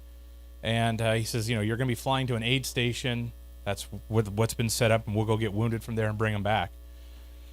And he said, my first flight, he said his squadron commander said, I'll take the first flight, I'll come back, I'll land, be on the helipad, we'll change seats, we're going to hot load, but I'll tell you sort of what's going on up there. So he did, and he said, my squadron commander comes back, I get in the seat, and he just said, fly north up that river. And he said, there's a big tree that's fallen down about 2 miles north. And he goes, you'll see the big tree. He goes, turn left at the big tree, go in 2 miles, and the aid station's right there. And he said, he closed the door, and he goes, that was it. That was my briefing for my first flight in country. So, but yeah, I mean, not a lot of, he goes, I thought I was going to have charts and go to this grid. And he said it wasn't like that at all. So something important to talk about the MASH units also is this is the first time we were going to be putting women this close to the enemy line.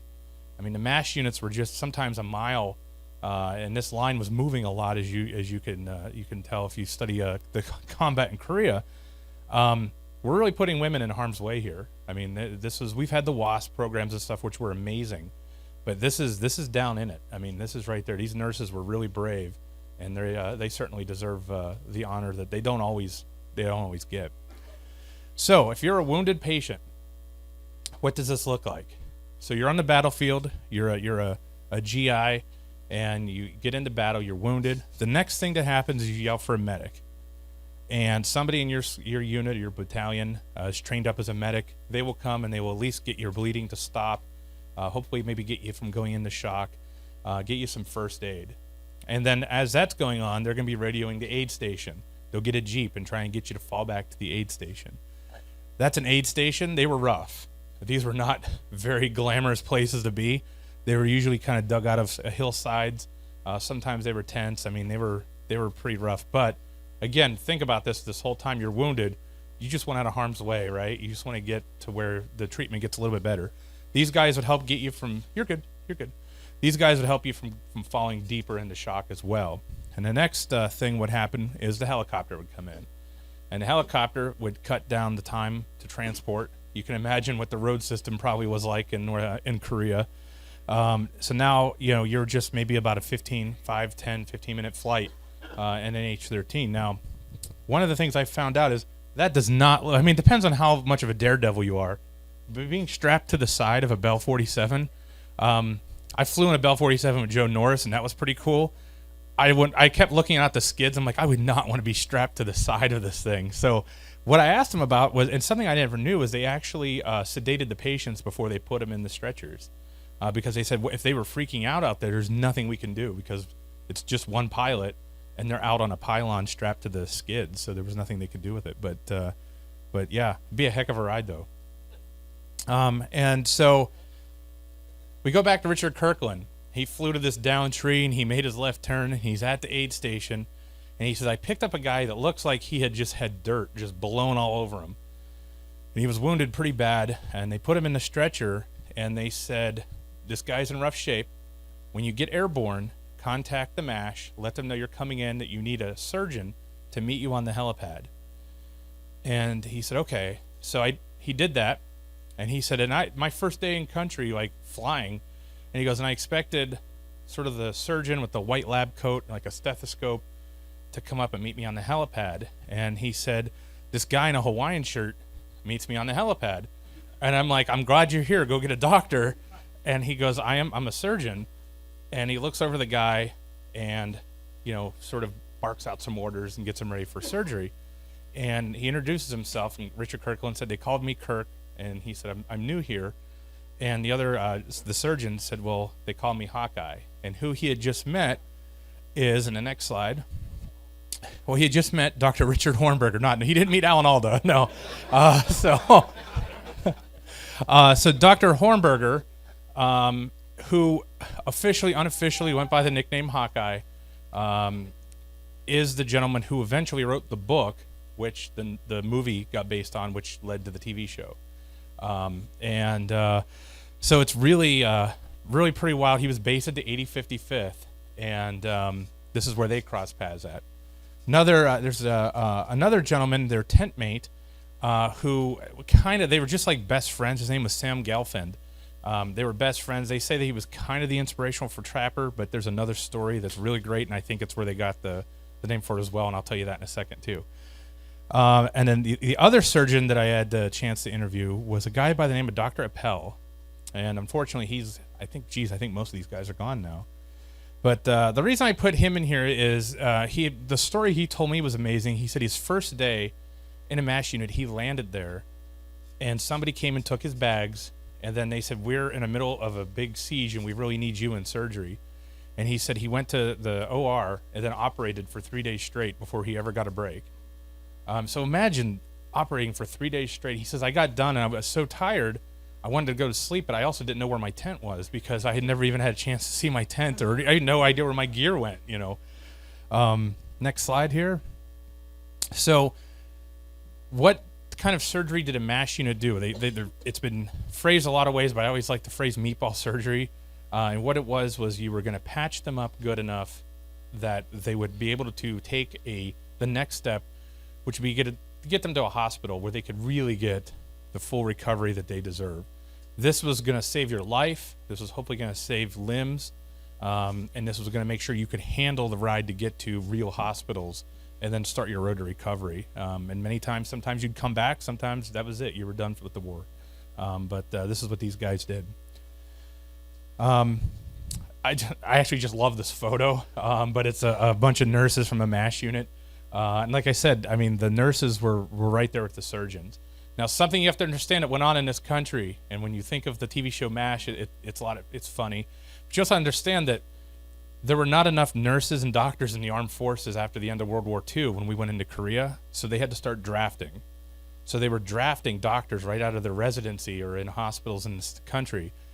They rushed them through some Army training and then deployed them. So it was not unusual to have doctors who maybe weren't the best Army officers but they were good surgeons. So that's why you would start to see a lot of the sort of non-military uniforms, like Hawaiian shirts and stuff like that, was because these guys were, yes, they were in the Army, but they were draftees and they were just there for this short amount of time, and then hopefully they were going to be going home to their normal life. So the really weird, I could hear myself over, that's strange.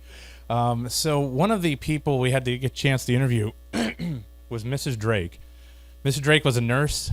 She was in 8076 and then transferred to the 8055th. She actually had earned her rotation home, but she really felt passionate about what she was doing, and she re-upped to stay in. While she was there, the next slide, she meets who would become Mr. Drake. So they start dating. He was an anesthesiologist in the 8055th MASH, and they decide to go to, they had a chance to go on leave. So they go to Tokyo, and while they're on leave, this is his girlfriend. And had, there was a way you conducted yourself, certainly as a military officer then, where he was like, I hadn't had a chance to even kiss my own girlfriend. And he goes, that really sucked. So he's like, we had an idea, like, let's sneak into the train car restroom and kiss and stuff. So we'll keep it at that. So they did, and they got caught. She panicked, and she said, oh my God, I got trapped in here. And really a bad, really embarrassing moment. So he said, you can never tell anybody back at the MASH about this. And he said, we get back and we're there for a couple days, and then suddenly Hawkeye comes in and he just says, how's it going, Trapper John? Because he had trapped her in the john of a train car. And that became Trapper John McIntyre. And he goes, I always wondered, because they made a spin-off show.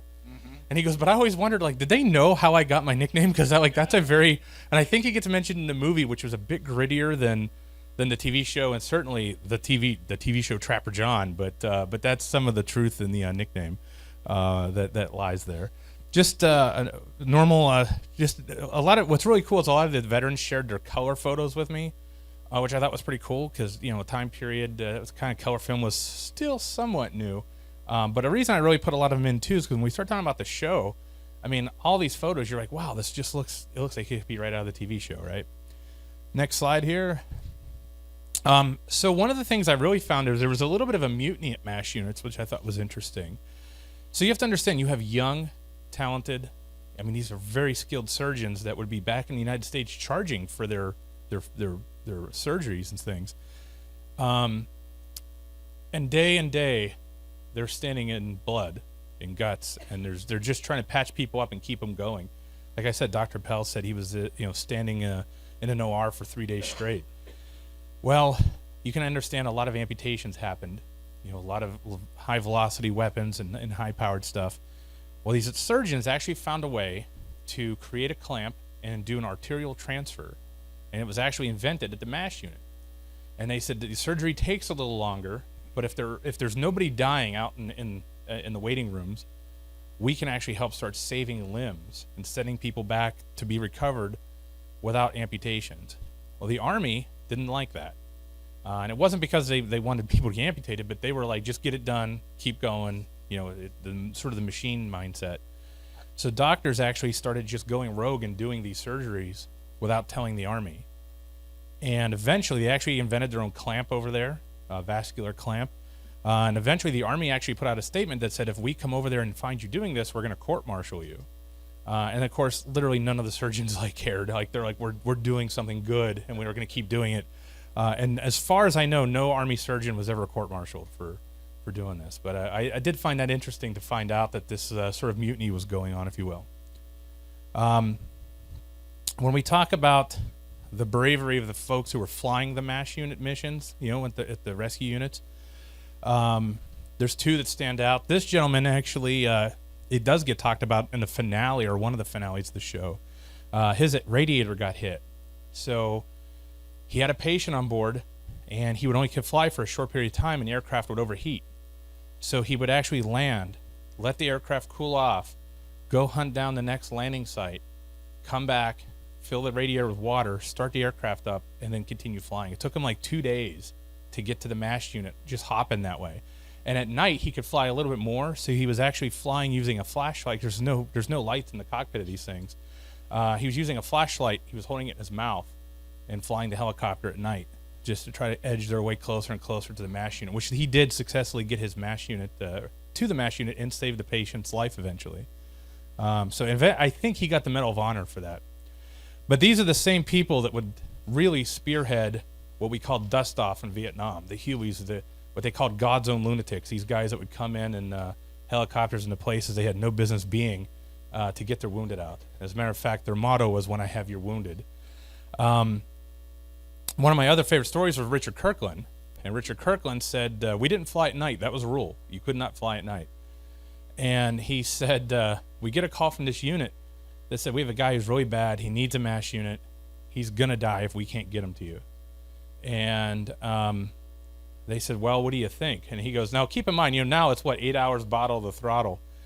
And Kirkland was like, well, I put down my martini and I went and did my pre-flight. And I'm like, what? And he's like, oh, I had 2 martinis before I took this flight. And he goes, otherwise I probably wouldn't have done it. And he goes, but he said, when you get that call, because it was nighttime, so we figured we weren't going anywhere, we can drink. And he says, when you get that call, you have to at least try. And he said, well, we had to figure out how I was going to find them. And they said, well, we'll start a big bonfire, and you can land anywhere near this bonfire. It'll be in a clear area. And he goes, okay, that's one part of it. How am I going to get back to the MASH unit, though? There's no lights, there's no ILS or anything like that there. And they came up with the idea they were going to take all the Jeeps and park them in a big circle with their headlights, and it would make a landing pad like that. So he said, I landed, and I picked up the soldier, and he says, I take off, and he goes, man, the North Koreans just opened up on us. And he goes, and there was just gunfire coming from every direction. He goes, I don't know how they were seeing me because I had no lights. And he said, but in my mind, he goes, I was taking a bunch of hits, and he goes, but we got out of there, landed, found the MASH, with the headlights and everything. And he goes, the next day, I was thinking, I'm going to get chewed up by my squadron commander because I know that helicopter is just shredded. And he goes, so me and my CO went out. My CO said, do not do another night flight. We're not supposed to do that. He says, they walk out to the aircraft. There's not a single hit on the aircraft. It was all in his mind. They were shooting at him, but nothing hit him. And his squadron commander said, don't do it again because I wouldn't want to have to court-martial you. And he said, okay. And then he goes, as I was getting ready to leave, and he goes, I can't give you a medal or anything because you weren't supposed to do this. And he said, okay. And then he goes, as I was leaving, he goes, that was a hell of a good mission, though, wasn't it? So next slide here. So the end of Korea was not the end of MASH units. MASH units served all the way through Vietnam. Next slide. The first Gulf War. Next slide. And into Operation Enduring Freedom. These were all MASH units. Now they've changed them. Next slide. They are now, I think they're called combat support hospitals or something similar to that. And inside, they're no longer just a tent doing meatball surgery. You have a full operating room in there. So it's really pretty amazing how far that technology and how far these little units have come. So just how real was the show? Anytime I get to interview somebody who has ever been depicted in a TV show or movie series or something, I'm always like, all right, how was it? So this was pretty fun. These guys lived in a tent called the Swamp, and I'm like, gee, I wonder where that came from. That had to have been a set on the like a joke on the set of the show or something like that. Well, there's the real swamp in Korea in 1950s. It was a real deal. What happened was Richard Hornberger always kept his dorm room messy, and they used to say his dorm room was like a swamp. And so when he went to Korea, he named his tent the Swamp. If you go back one slide, right there, you can't really read it, but it says something to the effect of it was technically what they call officers' country, so it was an officer's tent, but he actually had it written on there that all personnel were welcome, which I thought was kind of cool. And he was a draftee, so he didn't really mind sort of going against protocol there. That's actually Dr. Hornberger in the middle, and on the right, on the left is Sam Gelfand, and on the right, I don't know, I can't remember who that guy is. So Frank Burns. It's Frank Burns, yeah. They did indeed have a still in their tent that they would make martinis with. That was verified as well. They loved to play practical jokes on one another. I mean, this is just some of the pictures I was telling you about. I just thought was cool. I mean, I think we all know that's from the show, but they got it pretty close, right? I mean, it looks very similar. The show was actually filmed in. You can go ahead, next slide. But the show was actually filmed in the hills of California, just to make it look like Korea, which worked pretty well. All right, so some of the characters. So Hot Lips Houlihan. I asked some of the guys from the 8055th. I'm like, is there one person she was based on? And they said, oh yeah, there was a real Hot Lips, and that's her. So the reason she got the nickname Hot Lips was nothing more than she liked to wear very bright red lipstick. But she was the head nurse of the 8055th, and it was interesting. Kirkland was saying that, I remember one day I was sitting in the mess tent, and I was kind of down in the dumps because I was flying helicopters. I didn't really love helicopters, and I really was bummed that I wasn't flying Sabres. And she saw me kind of sad or in deep in thought, and she said, what's going on? And I told her this, and she just chewed me out. And she goes, how dare you? She goes, the skill that you have is more important in what you're doing now, saving lives, than flying a jet, getting glory, and taking lives. And she really chewed me out and left. And he goes, I really kind of got a different appreciation for what I was doing after that. So one of the things that I thought was interesting was if you watch MASH early seasons, she's Hot Lips, right? If you watch it as the show goes on, she becomes Margaret. There's a lot of the Hot Lips stuff kind of goes away. And the reason they did that is because they said, we realized that she was representing all of the Army nurses. And the Army nurses really deserved better than what we were kind of giving that character early on. So they changed it a bit. And you can kind of see that change happen in a few seasons in. Their signpost was real, just a little bit different, but they did have a signpost denoting how far they were from home. All right, so you get to certain levels of this, and I'm like, okay, there's no way that this guy will be based on a real person, right? Well, it turns out he was. Next slide. So it gets even weirder than that. So this guy was a surgeon. So he was not just like an orderly or whatever that they made Corporal Klinger. Corporal Klinger, he was using it to get out of the Army. He was trying to use a Section 8. This guy wasn't using it as a Section 8. He just thought it was funny. So whenever they would have parties, he would actually send from home or like go and get material, and he would make these huge gowns and stuff just as a joke. Just as a way to be funny. But luckily, they did at least get one picture of him at one of their parties to prove that Klinger was at least loosely based on a real person. So I had the chance to fly with Joe Norris in the Bell 47. As I was trying to put this together, there's a few things that happened after that as well. There's an EA tie to all this, not just Richard Kirkland, but one of our cooks comes in one day and she said, hey, did you know, I think my father-in-law, she goes, well, my father-in-law was Radar O'Reilly. And I'm like, what are you talking about? And she was like, well, I could bring in all his paperwork if you want to see it. So she did. And here, he was her father-in-law, Denise, that used to be one of our cooks. Her father-in-law was from Iowa. He was the camp sort of typist, if you will, or clerical person. And he actually used to make, or him and Hornberger used to make a comic strip. And they would hang it on the bulletin board outside of the sort of the camp compound, if you will. And it was called The Crud. And it was just this dumb comic strip they would do. But it was actually spelled out C or asterisk, R apostrophe, whatever, Crud. So I always wondered, like, where did the asterisks come from in MASH? And it came from their comic strip that they made. And he goes, so I would actually talk with him in these letters he has. And he said, in his letters, he said, I have all these old comic strips. I saved them. Would you like them? And Dr. Hornberger said yes. So he mailed them to Dr. Hornberger. And he goes, hey, by the way, I think I'm supposed to be Radar, aren't I? And Dr. Hornberger writes back this nice letter, and at the bottom he's like, you bet you are. So I thought that was pretty cool. And we actually have his family, his family just shared photos and stuff that I'm going to put into this, because this just happened like 2 weeks ago that we got a chance to sit down and scan his photos. But really, really cool stuff that, we never had before. So I had the chance, we'll go back one more. So I had a chance to fly with Joe in the Bell 47, and then I was out in California for a donation, and the person that was donating it said, "I'm really sorry, but can we do it tomorrow? Because I'm just not feeling well." And I was like, "Sure." So I'm in my hotel in LA, and I look at how far I am, and I'm like 20-minute drive from the site that they filmed MASH on. It's Malibu Creek State Park. And I'm like, this is awesome. So I get there and then find out that it's a 2.5-mile hike to the film site. And I'm like, you know what? I'm this close. I don't usually hike, as you guys probably know. But I was like, I'll do it. Well, I was with a buddy of mine who was like, I don't want you to go alone.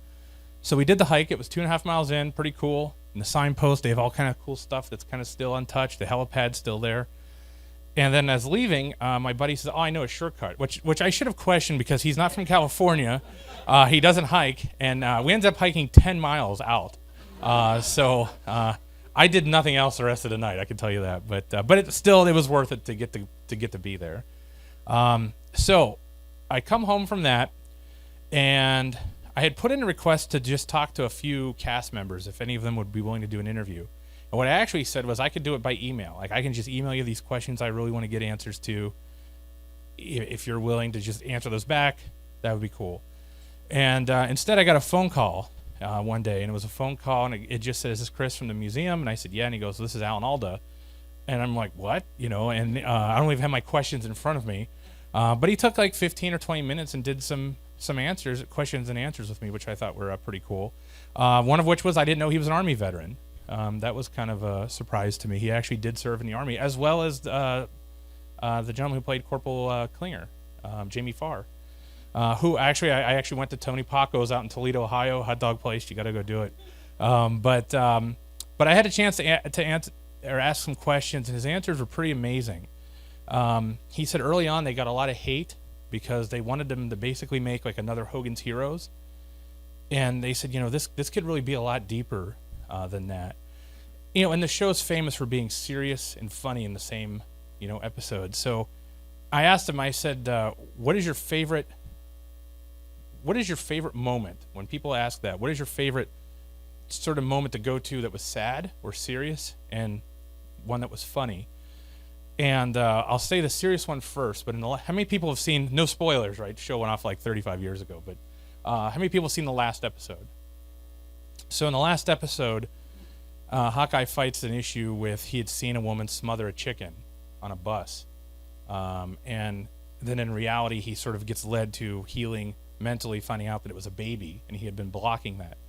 So that was based on a real event. When they were doing the show, they actually had real MASH veterans on the set who would give them stories and tell them this is how we would feel doing this surgery. And one of the veterans actually tells them this story. So that's why they put it in. They wanted to get it in. They had wanted to get it in for at least a season and a half, and then finally they said, it's the last episode. We want to get that story in there. So that's based off a real event, which it really changed that. If you ever watch that clip again when he kind of leads the discovery of what it was, it makes it almost a little bit more horrific because it was like, wow, that there's something real behind it. Now, something lighter. I was like, what's your favorite funny moment? And you can go and Google this and go on YouTube. Look it up. If you're having a bad day, I guarantee you to not watch this and at least have a little bit better of a day.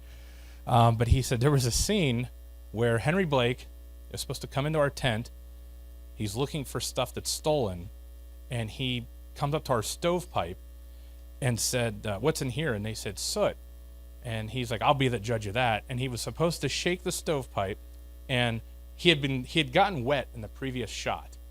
So he shakes the stovepipe, and what was supposed to happen is there was a gentleman off-site or off-scene with like a sifter, and he was supposed to sift a little of this stuff, and it was supposed to kind of sprinkle into his face and kind of hit him, right? And he said what happened was when he shook the stovepipe, it hit the container, and the container blew, like kind of the lid blew off, and it dumped like 2 pounds of soot in his face. And he said, so the reaction that you see is real. And he goes, and the director's off-site or off-set off-shot going, keep going, keep going, keep going. And he goes, I fell out of my bunk. And he goes, in one shot you can see the gentleman who plays Trapper John thinks they've stopped filming. So he's Wayne Rogers. So he's looking at the camera laughing. And he goes, because we thought that we were done. And he goes, and Gary Berghoff is hiding his face behind a clipboard. And he goes, and they made us continue. And he goes, like, I'm trying to compose myself. And I look back, and there's Henry Blake standing there with just this black stuff just falling all over the place, And he goes, and it just got funnier and funnier until finally we were able to push through it. But if that clip is on YouTube, if you just Google like MASH soot, I guarantee you. So telling me that was pretty fun. But he said that, I asked him if it ever bothered him that, he's been on a lot of stuff, but I think MASH is what he's obviously going to be most famous for. And he said no. He said that he said I felt that way a little bit at first because he goes, you've got to go back to work. You've got to earn a living. And he said, but then I got a letter, and the letter simply was from a veteran who served in the Army in Korea. And he said I could never fully explain my military service to my wife until MASH, because she couldn't understand why I had these serious, hard feelings about stuff, but then also had these goofy, wacky stories. And he said it wasn't until MASH that I was able to show her and say, this is exactly what it was like being in Korea. And he said, I actually saved that letter. He still has it. And he said, that's just how much it meant to him. So I think that's my final slide. So how much did the show mean to America?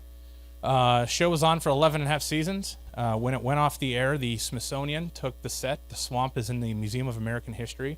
It rotates between being on display or off display. One piece that doesn't leave, though, is a signpost. It is there as well, preserved in the Museum of American History in Washington, D.C. When they actually watched the final episode, Alan Alda said that they had a watch party and a whole cast and everybody, and they said how we timed it was the watch party ended, where we got to see the show. We had to see it before everybody else. So we got to see it, and then we went to dinner. But when we went to dinner is when everybody else was getting to see the show. And he goes, I remember driving to the dinner, and there was nobody on the streets. And he goes, this is really eerie. Where is everybody? And they said, they're home watching MASH, and they're like, oh my God, Everybody waited till the end. They said the water pressure in Toledo, Ohio, actually dropped to a very dangerously low level after the ending because everybody waited till the end to go to the bathroom. They said Jamie Farr took that as a salute to his character being from Toledo, but and I don't think there's any more slides, but you can. Okay, I'll talk about this. So something else that was the importance of what came out of the MASH unit itself, not the TV show, was the air ambulance. That is something that we definitely took away from the war in Korea. That is a unit I used to work with. Next slide is I was actually their manager of flight operations there in Pittsburgh. We managed 18 medical helicopters. This all came from the technology and the lessons learned on the battlefield of MASH. So I think that's my last slide. I keep saying that. It is. So, all right. Thanks for hanging out with me. I appreciate it. Thank you, guys. Somebody asked, does anybody have any questions?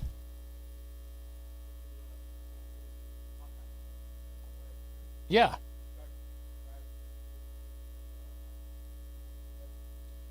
Unfortunately, that gentleman passed away.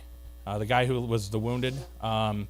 Richard Kirkland actually took it hard because he took about a 2 or 3 minute wrong turn. He got lost in the confusion of the battlefield, and he actually really blamed himself. After he landed, his rotation was up. He actually went to a mess tent, and somebody said, hey, that patient you brought in is not doing great.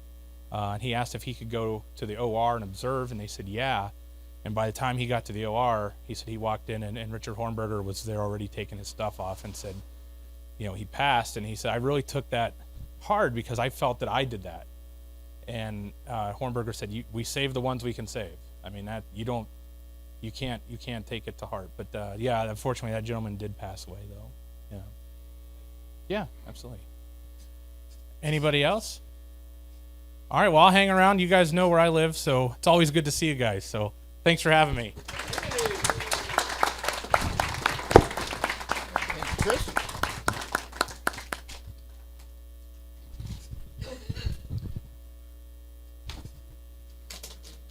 Who is that child up on the screen?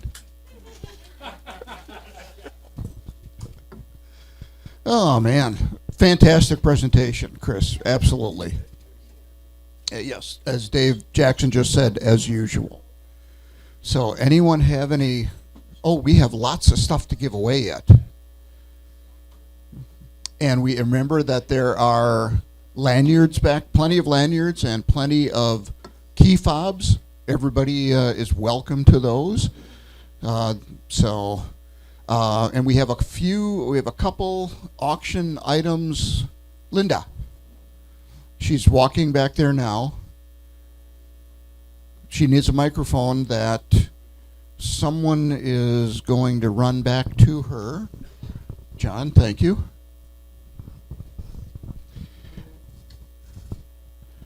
And we have, let's see, it's 2 o'clock. Hey, where did the day go? Next year we'll make it longer.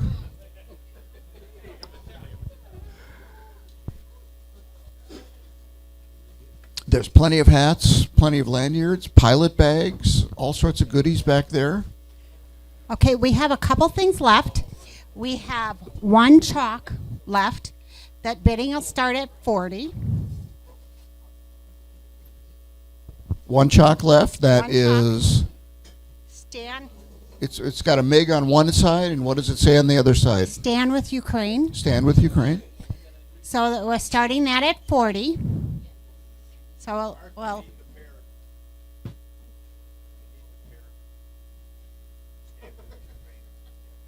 So we have that one, and then we have four 4X and 2 3X, and they're $5 each. If you want one, we're not going to bid on them. They're $5 each, and that is it. And then we have some pedometers that are not working, but they just need new batteries, so you can have it and then or give a donation for it. All the money is going towards the food shack. So if you want, but you can have them, then just order a new battery. So these are up there. So we're back. Okay. Anyone chalk? $40. $40 on the chalk.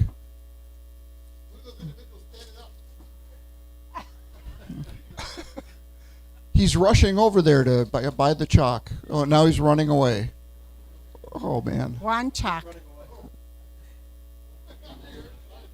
So we'll just leave it up by the table if you decide you want a shirt or the chalk. Good idea. Just go up there, and then I'll just leave the pedometers up there also if you want them. Good idea. So this afternoon, Chris Henry has also made it available for us to do a cockpit crawl of the P-51 over at the Eagle hangar. And where did Chris go? Oh, okay. He ran away. So that will be available, and we have access to some things here at the Sportsman's Club. Now, the other thing that we need some help to do, though, is, as they say, break the set. So we need some help to get the pancake grill and griddle back to the field, and along with the dog tag machine. If anyone wants dog tags, by the way, see Kristen. That's her right there. And we're going to try and do that this afternoon as well. So we need some muscle. Strong back, weak mind.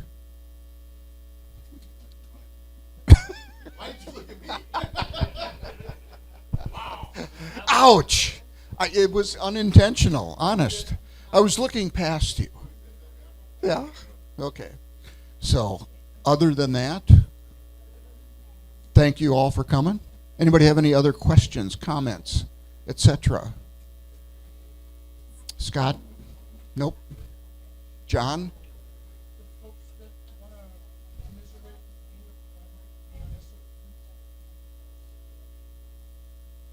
We can do that. We can send that out via email as well as on the line crew page. That's not your number in the bathroom? Which bathroom? Ow. Ow. Gang, thank you very much.